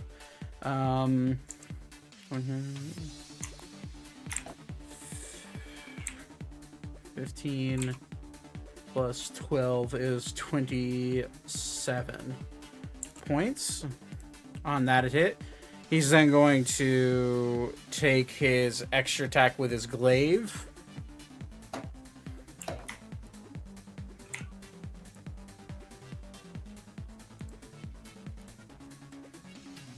Oh, he does get he does get I'll go and roll both of these twice and take whatever the highest damage is. So 32 to hit. Definitely hits. Even without the flanking, he would get advantage because of reckless. True. Okay, and then we'll go and roll again for that. Okay. So yeah, we'll take the first 2 rolls for them anyways. So that's it's plus. Nate, are you back? Yeah. Okay, I just got back. I just rolled for you for your damage. Just using the computer. So 34 slashing divided in half is 17 plus 2 lightning, which is down to 1, so that's 18. Here, I'll let you take over then. You are hasted. So what all did you do? I did your first 2 attacks. You still have your bonus action and another action because of haste. Okay. So I should get so that's I think 4 actions and 1 bonus with haste. Because action plus 2 action surge. You don't have action surge. You already used it. Oh no, I'm sorry, not action surge. I mean Attacks. just haste. Haste. Yeah, so four attacks and a bonus action attack. Yeah. Yeah. So I did your first 2 attacks. So you have your bonus action attack and your 2 haste attacks still. Okay. Hold on, let me load this up real quick. Yep.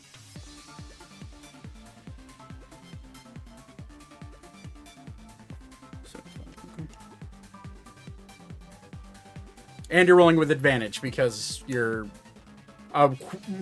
flanking, and you also the Balor reckless attack. So you're primed up and ready to smack the shit out of this thing if you feel like it. All right.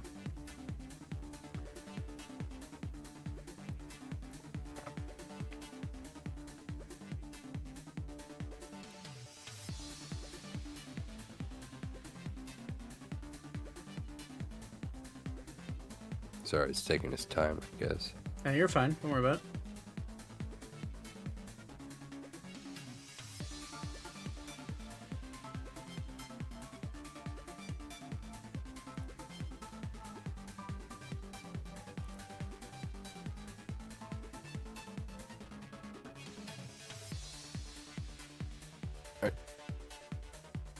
I'm just waiting on my character sheet. Alright, there it goes.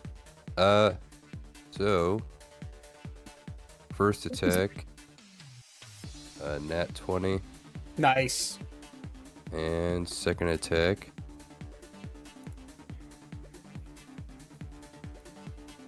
it is a 29 to hit, That hits. so that's 2 actions, and for the glaive bonus action, it is a 32 to hit. Definitely hits. So let's count the crit first.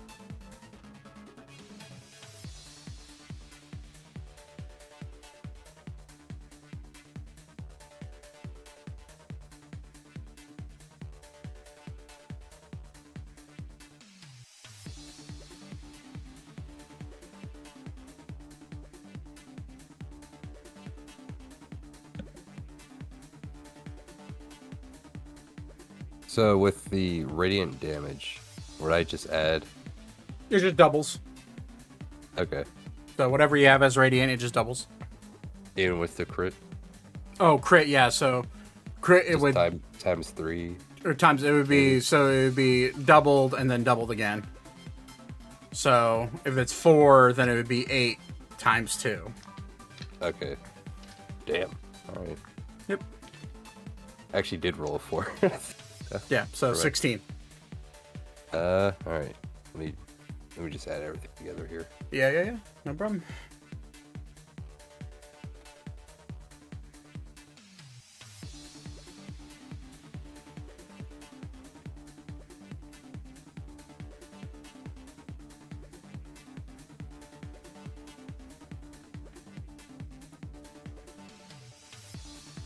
Glaive. Did I roll to hit with the glaive? Yes. Okay. 32. It hit.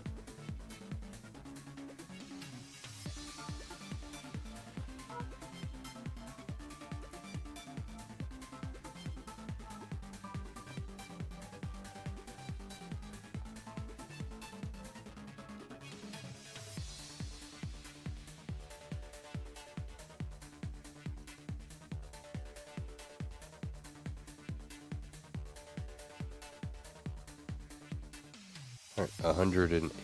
Oh, wait. Uh, 111. How do you want to do this? Oh, shit. Oh, I don't know. I didn't think I'd get this far.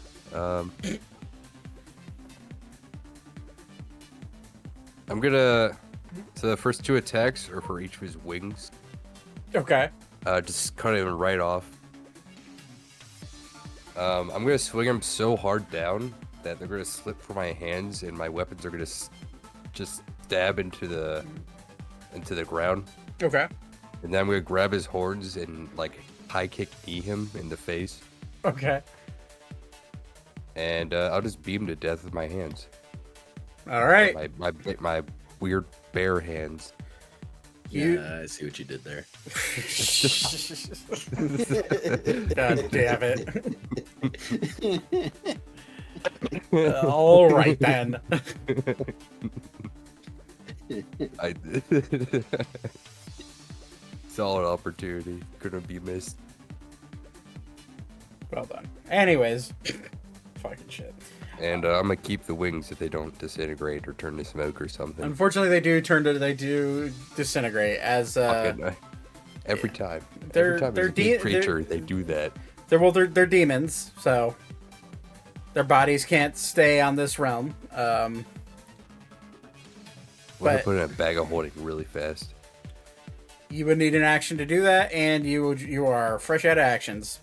Oh, by the way, I'm pushing my body to the limits. oh, by the no, by the way, now that haste is slowly starting to wear off, you feel your body start to get really sluggish. It's actually the opposite. Fuck it. I will let you before a wing fully disintegrates.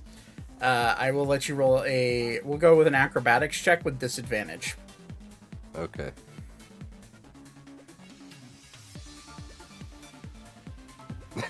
That one. Never mind. Yeah, sorry. I'm just gonna fall over on the body and I guess kind of slowly hit the ground. Oh, what about his weapons? Do those go with him? They're elemental weapons. So yeah, they're magic. Okay. So they just sort of dissipate. Yeah. Okay. Yeah, I asked that last time. So as the Balar falls, you notice all the rocks kind of look around and start to look very nervous. Their leader died. And you see all of them except for this one because he's missing a left wing. Thanks, Archer. They're all looking like they're trying to like fly away if they can. But it is not their turn yet. So Thaddeus, what do you want to do? Big guy's dead. This guy's dead. This guy's very dead.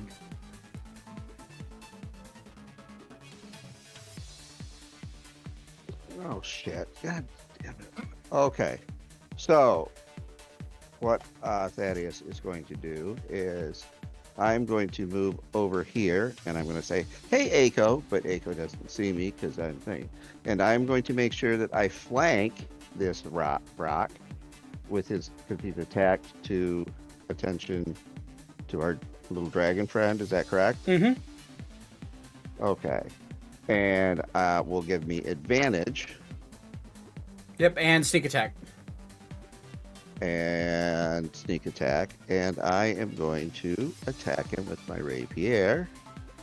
All right. 23, that hits. Okay. So go and roll damage and add sneak attack. And I actually have one more attack. Well, because of that thing I just posted, the Elven accuracy. Let me see. You have an uncanny The very aim. bottom.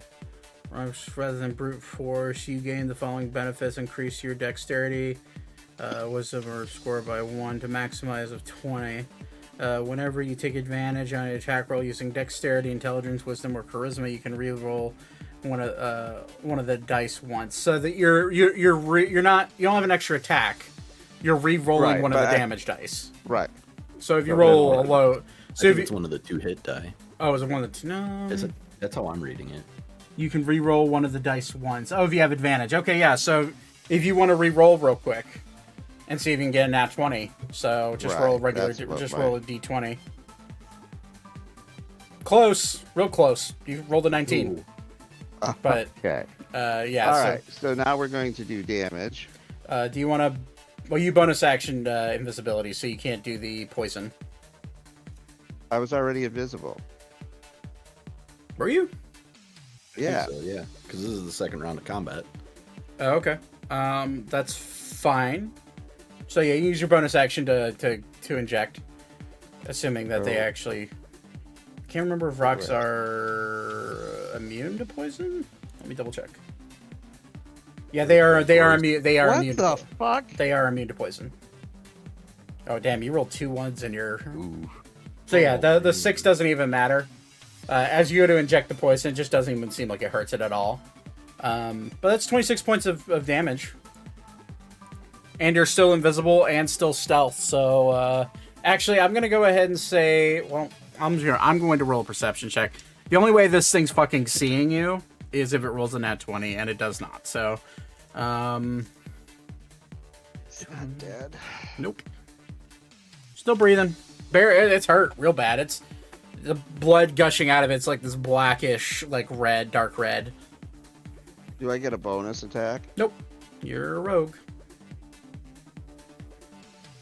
And technically, your bonus action is you injecting the poison, but that's Okay.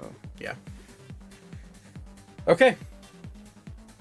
Elka, unless you want to move away from there, you are stealth, so you can if you want to. You have probably 10 more feet of movement. If that's what you want to do, Todd. Oh, I'm sorry. Yeah, I'll come back and say, "Hey, Aiko, how you doing?" Hey, 10 feet of movement, so not quite there. About there.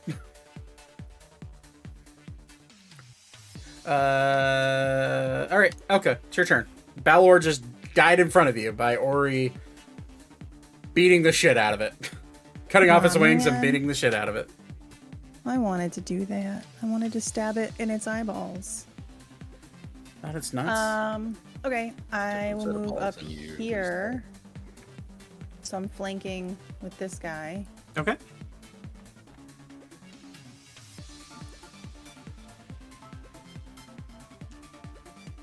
And I have rolled, let's see.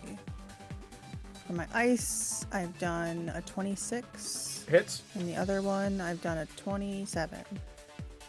Okay. Both hit. Cold. You do know that you from fighting these things before. You remember that they are immune to cold. Not immune, but resistant to cold. Okay. So cold damage is half. Okay. So 3 cold damage. It's 2. Okay. No. I've already. It was 5. Oh, So I gotcha. reduced it. Okay. 1 piercing. 1 piercing. Wait. Why do I? Oh wait, hang on. You rolled a I mixed 1 my on. dice. I was gonna say I mixed you. my dice up. Hang on. You also get I'm a sorry. plus to your attack from proficiency.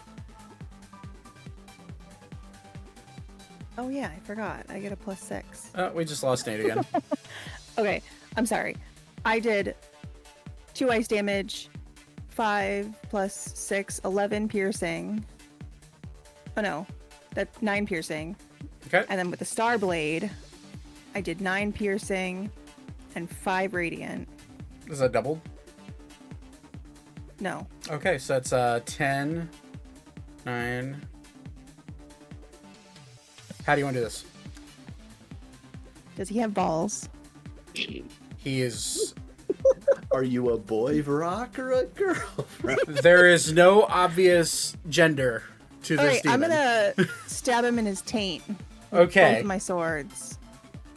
As In his you cloaca. sure, Just rattle it around.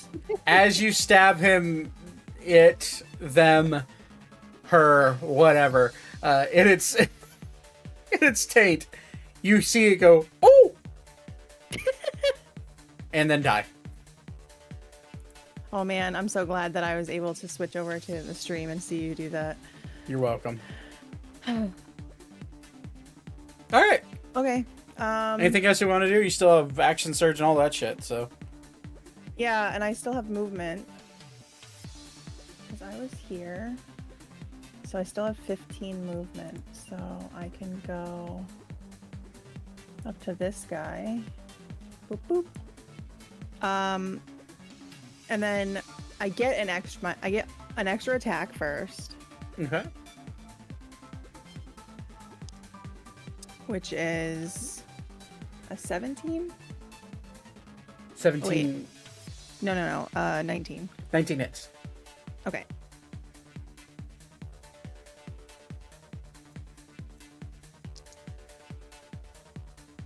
Uh, 2 radiant, but if you double it, it's 4, and then 9 piercing, Okay.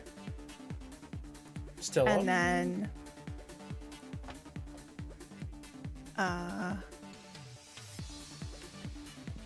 I will do action surge. All right. Hit him again. I return it. Welcome back. 28, Hits. and I'm guessing a 14 doesn't hit. And 14 misses now. I've got 12 radiant, that is already doubled. Okay. 12 piercing, Okay. and then if it's not dead, I get an extra attack. It's barely holding on. Okay, not for long. I lied. I rolled a 1. Wait.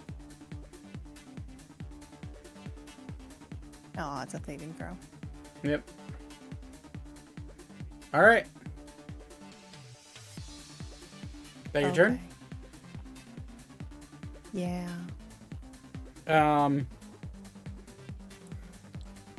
Alenia will like see that one's almost dead, and enraged by the fact that it's killed one of her guards, she'll just like from above its head, being careful not to hit you, she'll just point and snap her fingers, and a beam of sun just like rains down on it and just like completely incinerates this thing, and it is dead.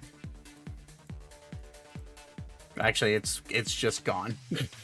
It's a pile of ash. She'll then look at you, and given that she has some broken concentration, she will cast Healing Word at 5th level on you. So that's slash roll 5d4 plus 6.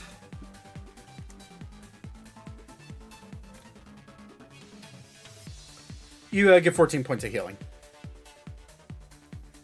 Wow, I love it when the DM rolls 3 1s on my I was gonna healing. say, that triple 1 though. Yeah, well, you know, Oofers.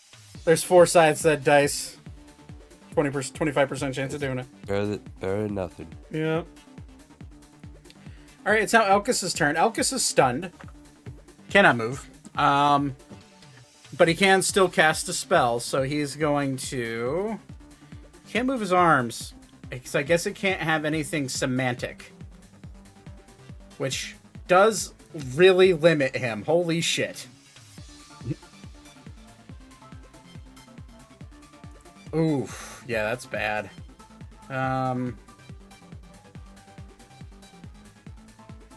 So many.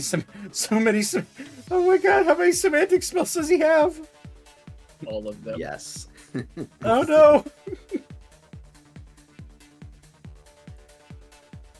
Actually, yeah, you can't move, so you can't really. If your action requires moving your appendages, yeah, you can't fucking move. Huh. Okay, well, you know, he has a few that he has prepared. Haha. He's gonna cast blindness at this rock. Because that's the only spell he has. He's just gonna murmur out. You can't see anymore. I don't know. Probably in Elvish or some shit like that. So that is a Constitution saving throw. That's an 8. So that's a fail for the rock. It is now blind for Archer, just slicing dice.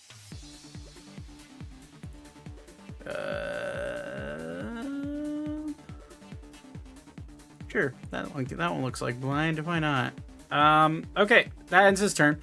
Orphelia is going to be like, you poor soul. Oh well. And she's just going to like start to float over here. Her fly speed is 80, which is innate. And she's just gonna look at this rock. And yeah, sure. She'll just.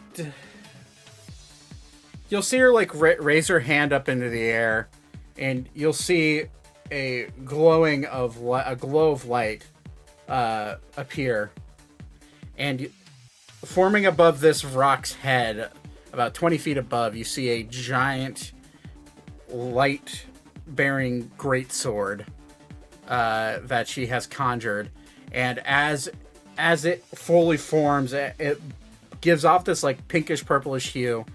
And she'll just, like, point down at it. That will be an attack roll. That's a natural 20. Oh boy. That is... Okay. So, that's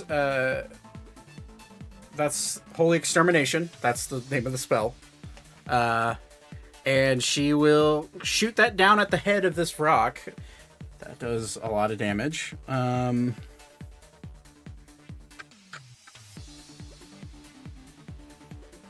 I not have... No, there it is. And that one. That is 4d12 radiant damage. Doubled. Times 2. That's 18, 21... 21 plus 12 is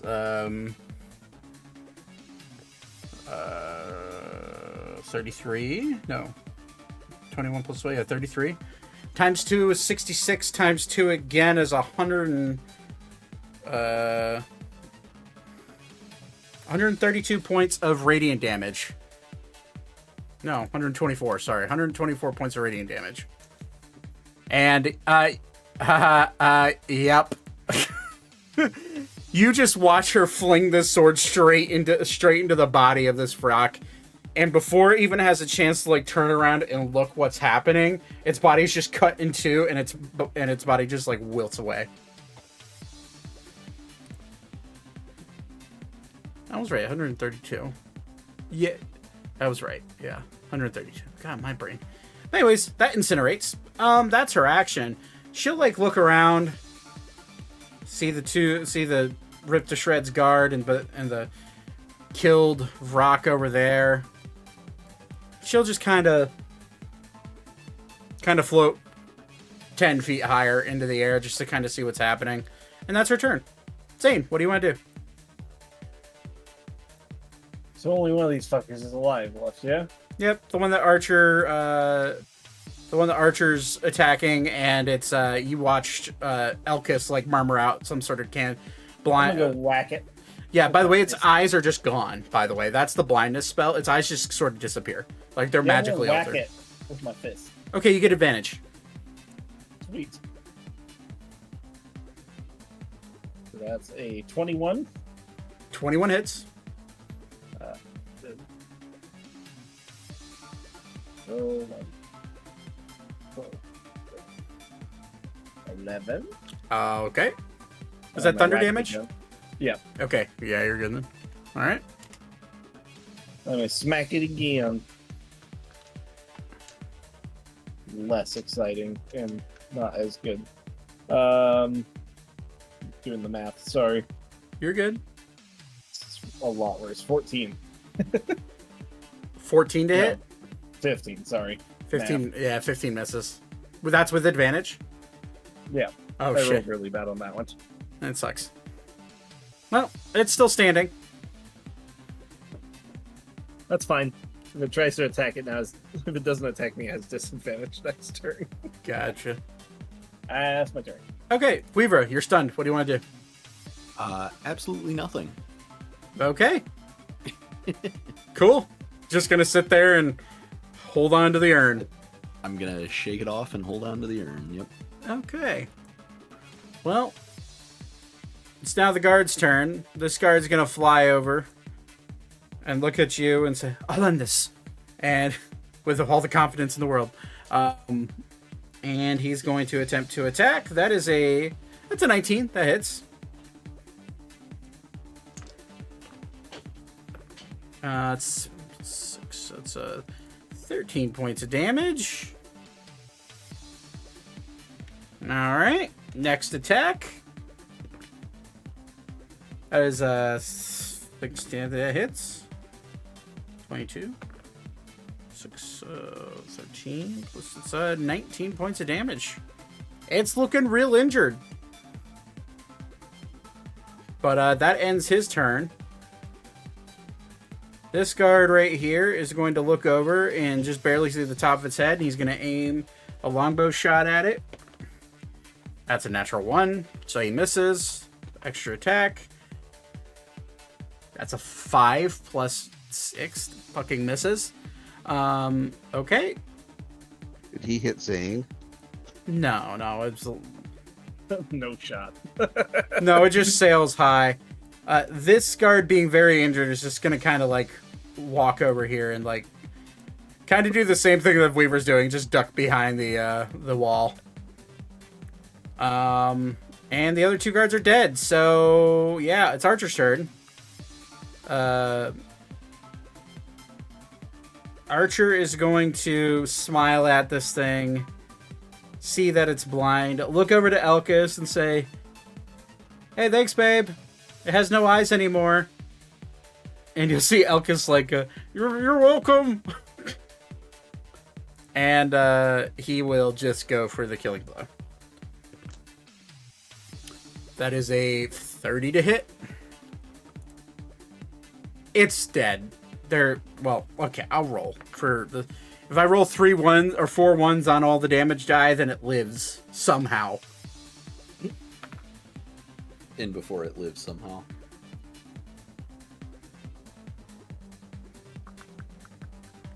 Can't tell if camera froze on stream or if he's. No, camera froze. Oh, okay. Or if he's sitting there incredulously. It's a good freeze frame. The fact that was the first time it froze today is kind of nice. Yeah, it's dead. First dagger strike. Archer just like takes it, stabs it into his chest, and then zippers it up its midsection, and just it falls flat dead. And as of right now, that's the end of combat.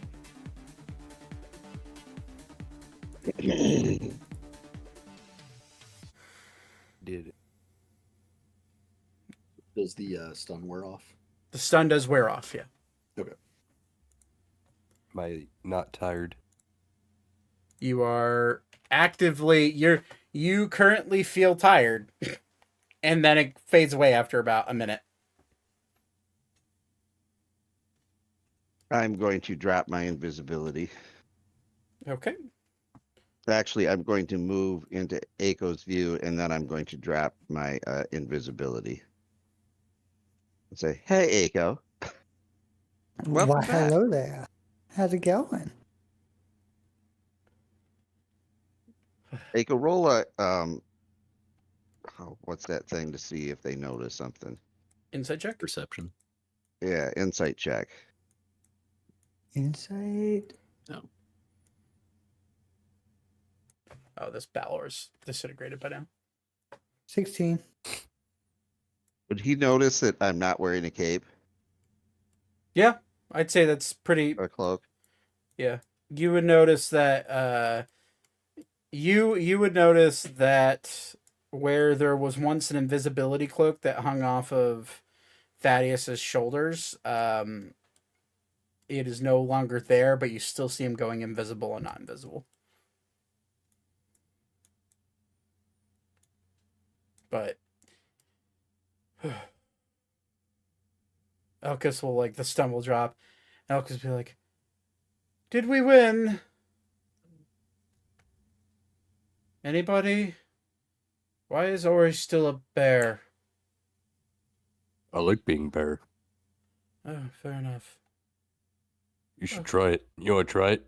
No, I'm good, thanks. Oh, we have a bear and a twink here now. Oh my God. I was gonna go with these already. I guess we'll like hop over. I in think front it's or something. canon that Archer is the top. Yeah. These are true statements. I mean, look at Elkis. Look at him. He's 1,000% a little twink. He's a bottom. Aragon will just start munching on the disintegrating rock. Oh, I guess I can get one trophy. I'm gonna start taking apart this guy here. Okay, yeah. The rocks take significantly more time to disintegrate, given that they're lesser born. And yeah, that That guy's is good. the Uzoth thing I just got feel now. Burns actually. You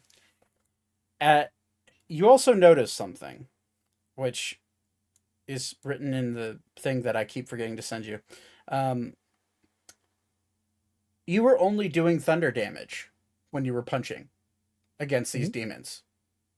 There was no extra damage. But every time you punched, a level of burn hit your hands. And almost as if the gauntlets on your hands were not quite awake yet. But it feels like they're warming up a little bit. Whenever we get to a place where I can like actively train against something, I will just keep punching the shit out of stuff until it works. Okay. Okay. One hates feeling like a coward. It's not your fault, bud. You gotta keep up the urn. Yes. Welcome back, shortstop. Jinx! Been looking everywhere for y'all, but I couldn't find y'all. Y'all keep going places. We're not that hard to miss. I mean, hopping through countries via tree is quite the feat, I will say. Archer will like point at him. Wasn't his voice like significantly higher the last time I saw him? I guess he finally matured. He finally grew up. The doctor finally learned how to fix my voice. That makes more sense. And he'll look at Alchemist and be like, "Hey, you kind of looked hot being all tied up like that. Just saying." And Alchemist will slap the shit out of him. What's going on over there? The guard will look over. I think lover's quarrel. And the guard will like walk over to his now dead compatriot. This Frock has disappeared. So is this one. Taking a quick look around, is anybody in the party like critically wounded? I'm still taking apart that one. I mean, my pride's a little wounded, but I'm okay. I'm down a little bit. Yeah, she did get smacked for like 80 points of damage in one attack, so that was... I'm a good portion above half. I'm at 138, 206. Yeah, I'm trying to not use a spell if I don't have to. I think I'll be okay. I'm good. Nothing Does anyone want to help with me. Can we eat these? Elenia We have before. will walk up. I highly suggest not consuming Why? demon flesh. And Will it make me stronger? Alistair kind of like shoots you a look. Hey, if you wanna get, forever poisoned and cursed, eat away, big guy. I'm already cursed. Might as well double down, I guess. Well, then do what you want. How much do you think these would go for? I sold it to a demanding party. He's walking away, looking out over the city. Don't be friendly with him. He just tried to kill us. He meant what he said, though. He was attempting to test us.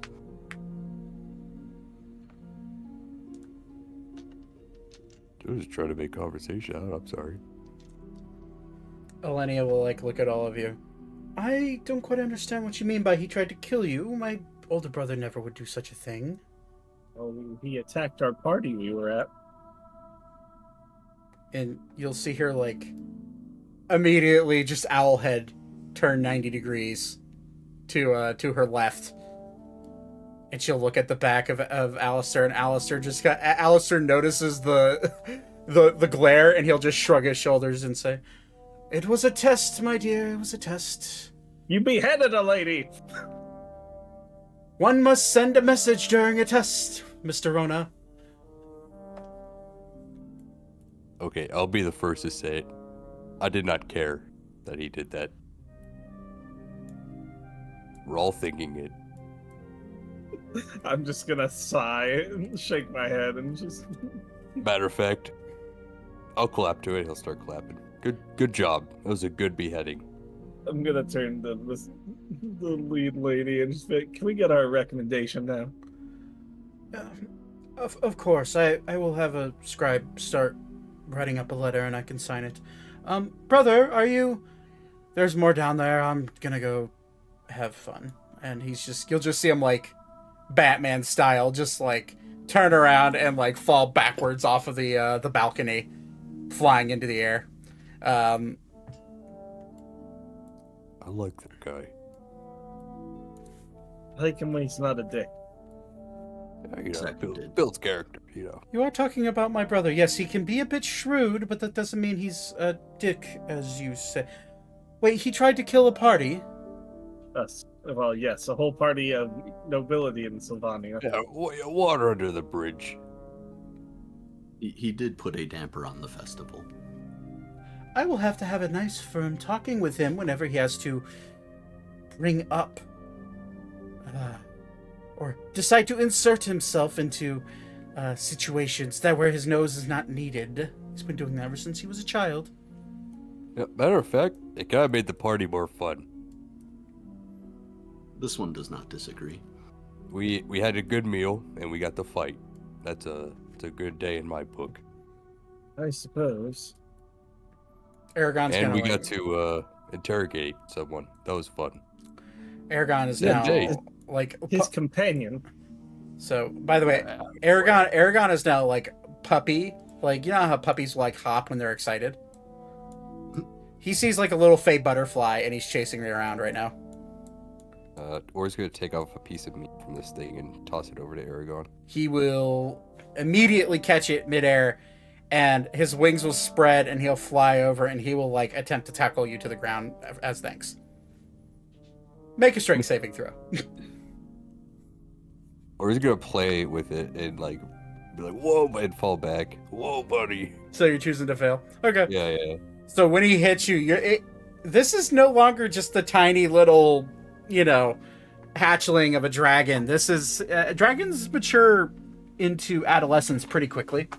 So it's been since Aiko and Aragon have left. It's been about 5 months in time, 5 to 6 months in game, right? So about 6 months have passed, and Aragon's when he hits you, he's no longer a hatchling. So when his claws hit you, they do dig into your fur a little bit. You take 4 points of piercing damage, reduced by half because you're still in your hybrid form. Oh yeah, forgot about that. Oh, did you reduce that damage earlier by half? I did, yeah. Okay. Jesus Christ. Mm-hmm. Dude, that was a Balor general. He was. All right. Well. Yep. Clutch. Yeah, I was gonna start giving it neck scratches and chin scratches. Oh, his giant dragon tail will start wagging. Who's a good boy? It's a boy, right? Yes. I'll look right. Aiko, you will hear in your head. You'll hear, "I am a good boy. I'm such a good boy." Who the fuck is that? Well, that's you would know that Aragon speaks now. He's just a big. Oh, he's just a big dopey teenager right now. I thought you were talking about. I thought he was talking about like Ori because he's still hybrid. Oh yeah, no. Oh, are you talking about who the hell is that as an Ori? Yeah. Oh yeah, Yeah. fair enough. Who's a good boy? I am good boy. Hey, Echo. Hi. Would you like a piece of meat? And he'll break off an arm. Hand over to you.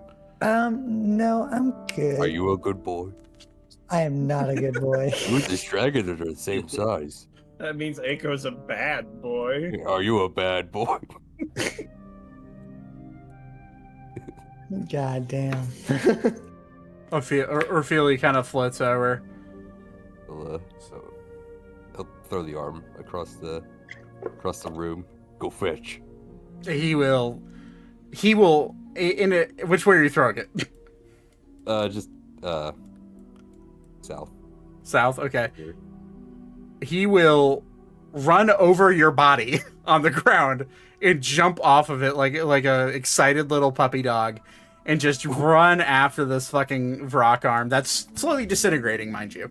And as soon as he grabs it, he'll look at you, and he'll just like he like his butt will start wagging, very very dog like. And then he'll jump over and like look at you, and kind of like offer it up to you as like throw it again. He'll take it and As you go to grab it, he plays keep away. Alright, hey, hand over. He's dodging. He's dodging every attempt at you grabbing it. Alright, how about another one? He'll rip the neck off with the head on this thing. Very gruesome, very bloody scene. How about this? You want this one? Aragon will drop it. Will drop the arm on the ground and look at it intently. He'll start swinging it in the air like a flail. Every swing, his eyes are following it. Alright, go fetch. He'll toss it to Thaddeus. Without hesitation, leaps over this statue, knocks Y'alenor over, and just full blown like linebacker tackles Thaddeus into the ground. What's the color of this thing's blood, by the way? Is it red? It's like a darkish black red. Yeah, it's kind of it's gross looking. Hey, Blip buddy, how you doing? His tongue's out now. Who would be smart enough to know about dragons? Aiko would. So yeah, Aiko, you would know this. So I'm gonna have you roll for it. Zane, roll a nature check. That's pretty good. That's up to see what my nature mod is. Really good actually. That's a 25. Okay. You would know that taming dragons has specific gesundheit. Beastmasters, when they tame dragons, which are very rare. Dragons being tamed by beastmasters is a rare sight. But you would know, and Aiko, you know this just because you've raised Aragon. And a baby. You would know that hatchling dragons are very dependent on their beastmaster and very connected. Aragon's was not the case, you remember. He was very stubborn and kind of shitty towards Aiko. And generally, as they grow up into adolescence, they become more serious and more protective, and they tend to be very, very protective of their beastmasters. However, in the period between adolescence and young adolescence and hatchling, they act more like they act very goofy. They're very goofy creatures whenever they are domesticated. And you would know that has to do with the fact that that dragons originally hosted fey spirits within them when they were created. So the idea that they're goofy when they're younger comes from the fey side of their heritage. Okay. They're like orange cats. Kinda, sorta. They're eldritch beings, yeah. Orange cats are every orange cat has a eldritch being that visits them every once every year, and that's the brain cell entering their body. Well then. Am I wrong? No. No, that's how it works scientifically. I mean, Every orange don't cat know I any, know, man. I don't know any orange cats, so. Dude, okay. Time out for D&D real quick. Our orange cat, Georgie, he's an orange long hair. His eyes look like voids. They are black marbles. There's nothing in those fucking eyes. nothing behind. He just stares at you and like purrs. And then he'll attack your hand, and then his tongue will just hang out of his mouth because he can. He's the dumbest fucking cat I've ever seen in my life. But anyways, so as the tension slowly wilts away, the Vrock is gone, by the way. Aragon looks sad, but also happy to be around people he actually recognizes. And that's the other thing, Zane, you would know, is that dragons have miraculous memories. They will remember the smallest details about people that they hear because they can perceive common. And for Aiko, he can speak common in your head. But you would recognize he's very, very familiar with every single person in this group except for Orphelia. And when Orphelia kind of lands, he'll like stand at attention and like kind of bare his fangs, and she'll just look at him and stare right back. She's gonna roll an intimidation check.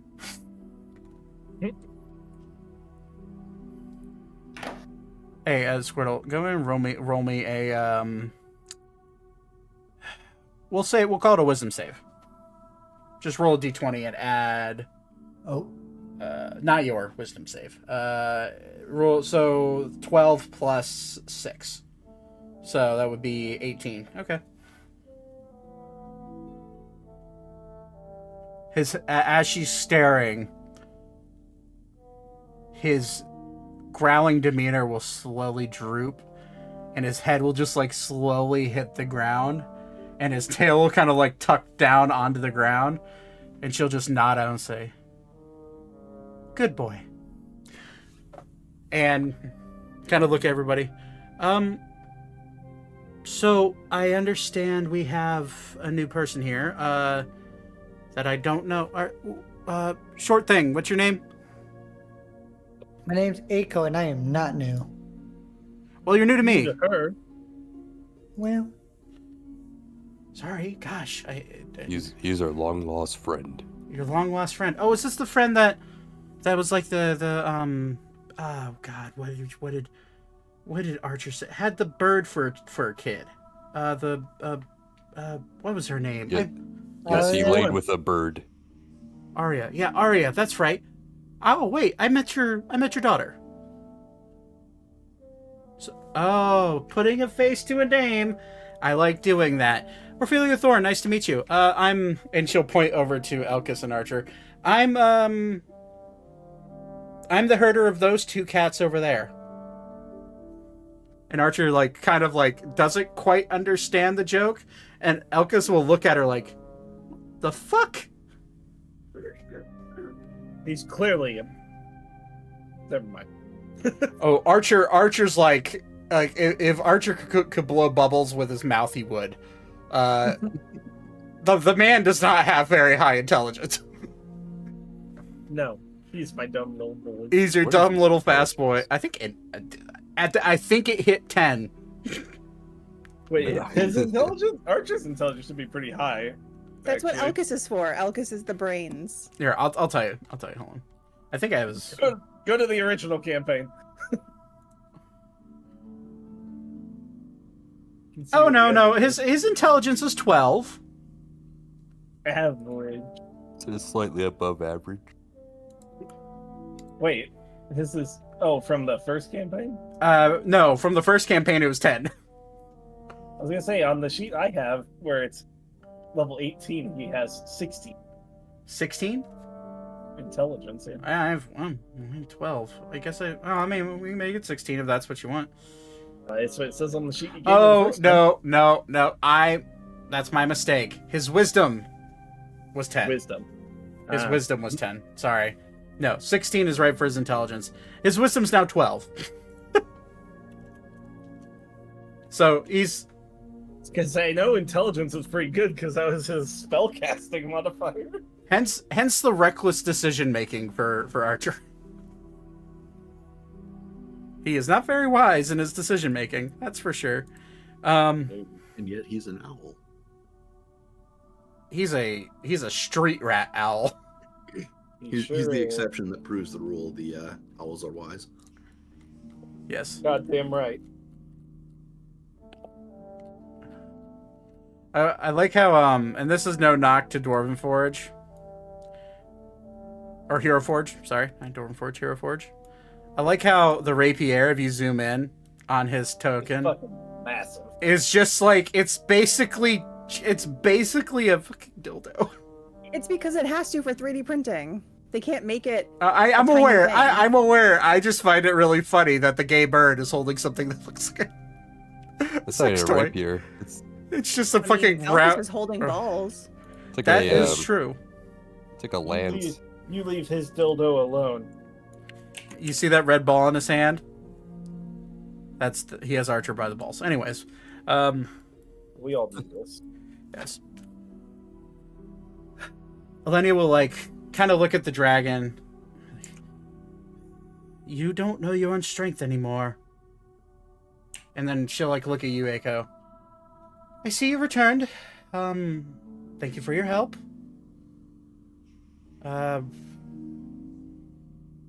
I guess you, you know. Of course you know these people. Okay. Well, I need to have a situation update on the town because there's still other fights going on. Thank you for protecting the castle. Let me... And she kind of wanders over here. And as she's wandering, Aragon's following after her. Clearly taking an interest to her. And she looks out over the balcony, which is this overhanging balcony off the major tree of life here in Y'alenor. And she looks out and she... Oh, okay. That's good. And she looks up and all of you look up and you see a giant owl eyeball staring over this, it's a corporeal eyeball staring over the city. You see Orphelia sigh and roll her eyes. Why does he feel the need to show off every damn time he gets into a fight? Archer's you know him, he's just... Alistair. He's Alistair. And Helkus just kind of shrugs. You all see it covers the sky. I will start ritual casting a spell. Okay. What spell? I'll tell you if it goes off. Okay. Because I'm not married to, I'm not going to not follow the group or anything like that. Right, yeah. Elenia will kind of look. Well, I think he has that handled. I'm glad he's here, but he might be paying for it later if he continues using that spell. The only person who would know of the spell is maybe Zane, so go ahead and make an Arcana check.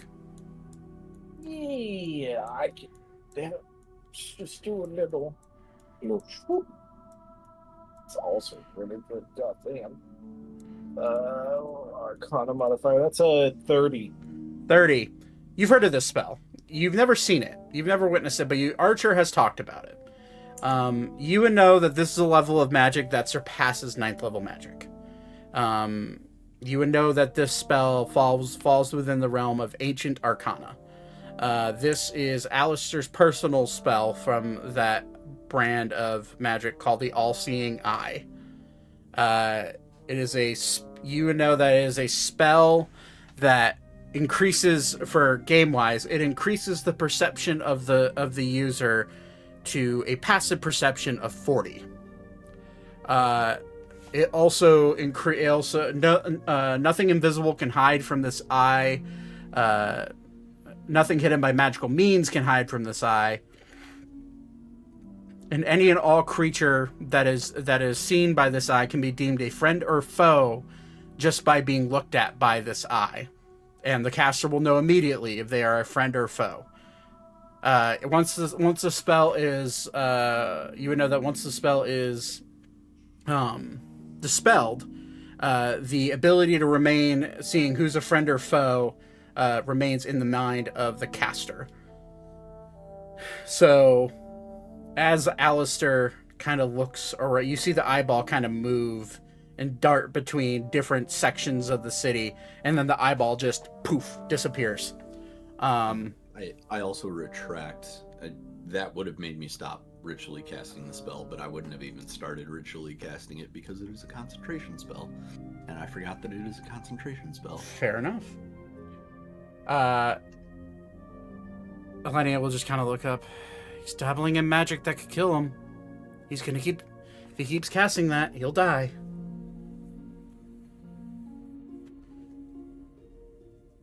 Yeah, kind of crack a joke. Wouldn't be the first time he's technically died. It wouldn't be the first time for a lot of us. And she'll just kind of like glance over to Thaddeus and glance over to... he'll glance over to Archer and or she'll glance over to Archer and Elkis as well. Kind of. Well, back to the war room. I'll have your recommendation drafted up. Let's figure out the situation and go from there. If you all would follow me. And then she'll say out loud, "Guards, take the deceased and take them to the ritual chamber.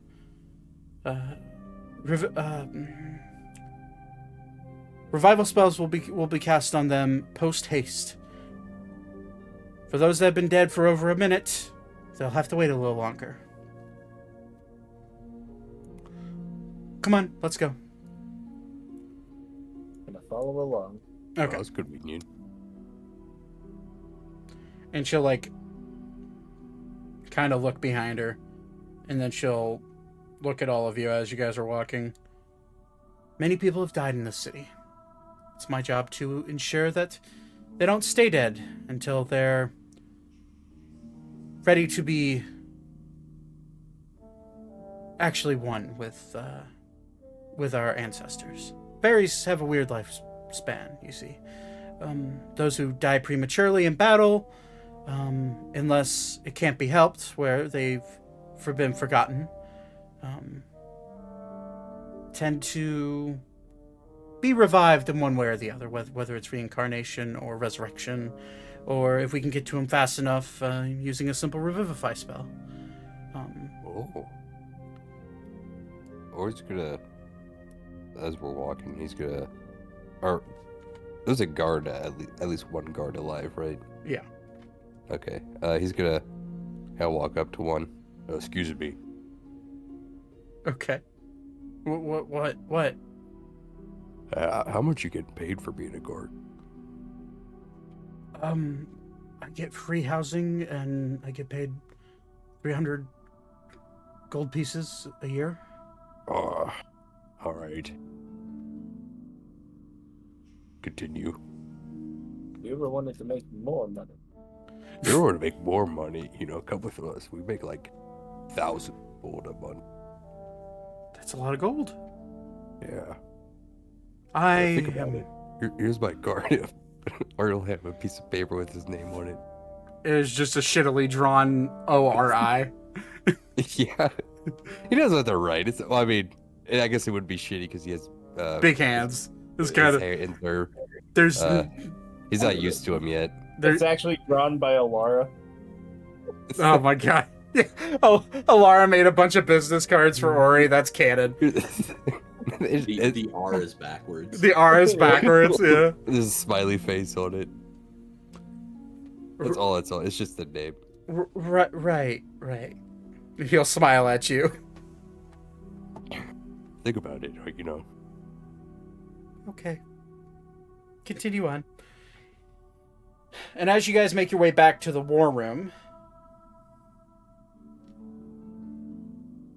you hear indescribable amounts of yelling and screaming, and then silence instantly.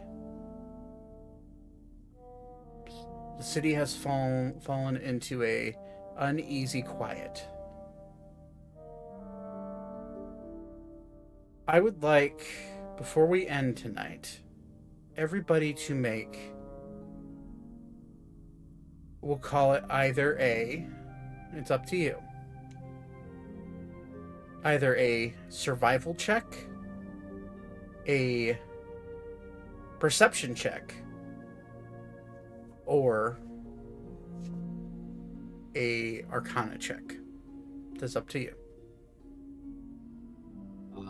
Will I get different information if I go for survival versus perception?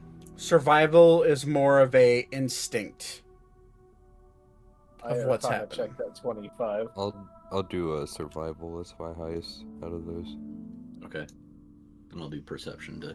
Hey, it's my first roll above an 8 all day. Hey, there you It's go. a 9. I got a 19 survival. This, I got So- 25 Arcana. I'm not asking for deception, bud. Todd. Oh, 28 I'm sorry. on survival. What was the other one? Perception? Perception, arcana, or survival. I got an 18 on perception. Okay. And I'll roll for Arval. Okay, that's pretty good for perception. Or Arcana's probably better for him, actually. Yeah, it's much better. Okay. Anybody who rolled... Did anybody roll below a 16? I don't think anybody did. All of you are stopped in your tracks. For those that rolled with survival, your hair on your neck stands up on end. You feel almost like an air of intimidation, including you, Ori. Where you're not normally intimidated, but you feel uneasy is probably the better term. Ophelia kind of looks at Zane and looks at Elkis. Did you feel that? I felt that. Currently you're in the center of the city. It's coming from the north. And Weavra. Did anybody else roll perception? Yeah, Thaddeus did. Mine was Arcana. So. Yeah. Thaddeus and Weavra, along with Archer. And, Archer. Well, you hear a deep, dark, wailing cry, and it sounds like a banshee calling to a ship at sea. Just a subtle call, and then as it is quiet and slowly starts to shriek, you hear in your head, specifically you, Zane, you hear a familiar voice. I'm going to need your help. Now. And it's the voice of Archer. Or not Archer, sorry, Alistair. There's a lot of A's with the fucking... I was gonna say, I was like, Nani? Yeah, that Alan's. Iowa shit. I almost did a spit take right there. Sorry, Alistair. God, there's a lot of A's in this Allen family. Alan. Fuck you. And before you even have a chance to respond, all he will say is, "She's here." And that's where I'll end tonight's session.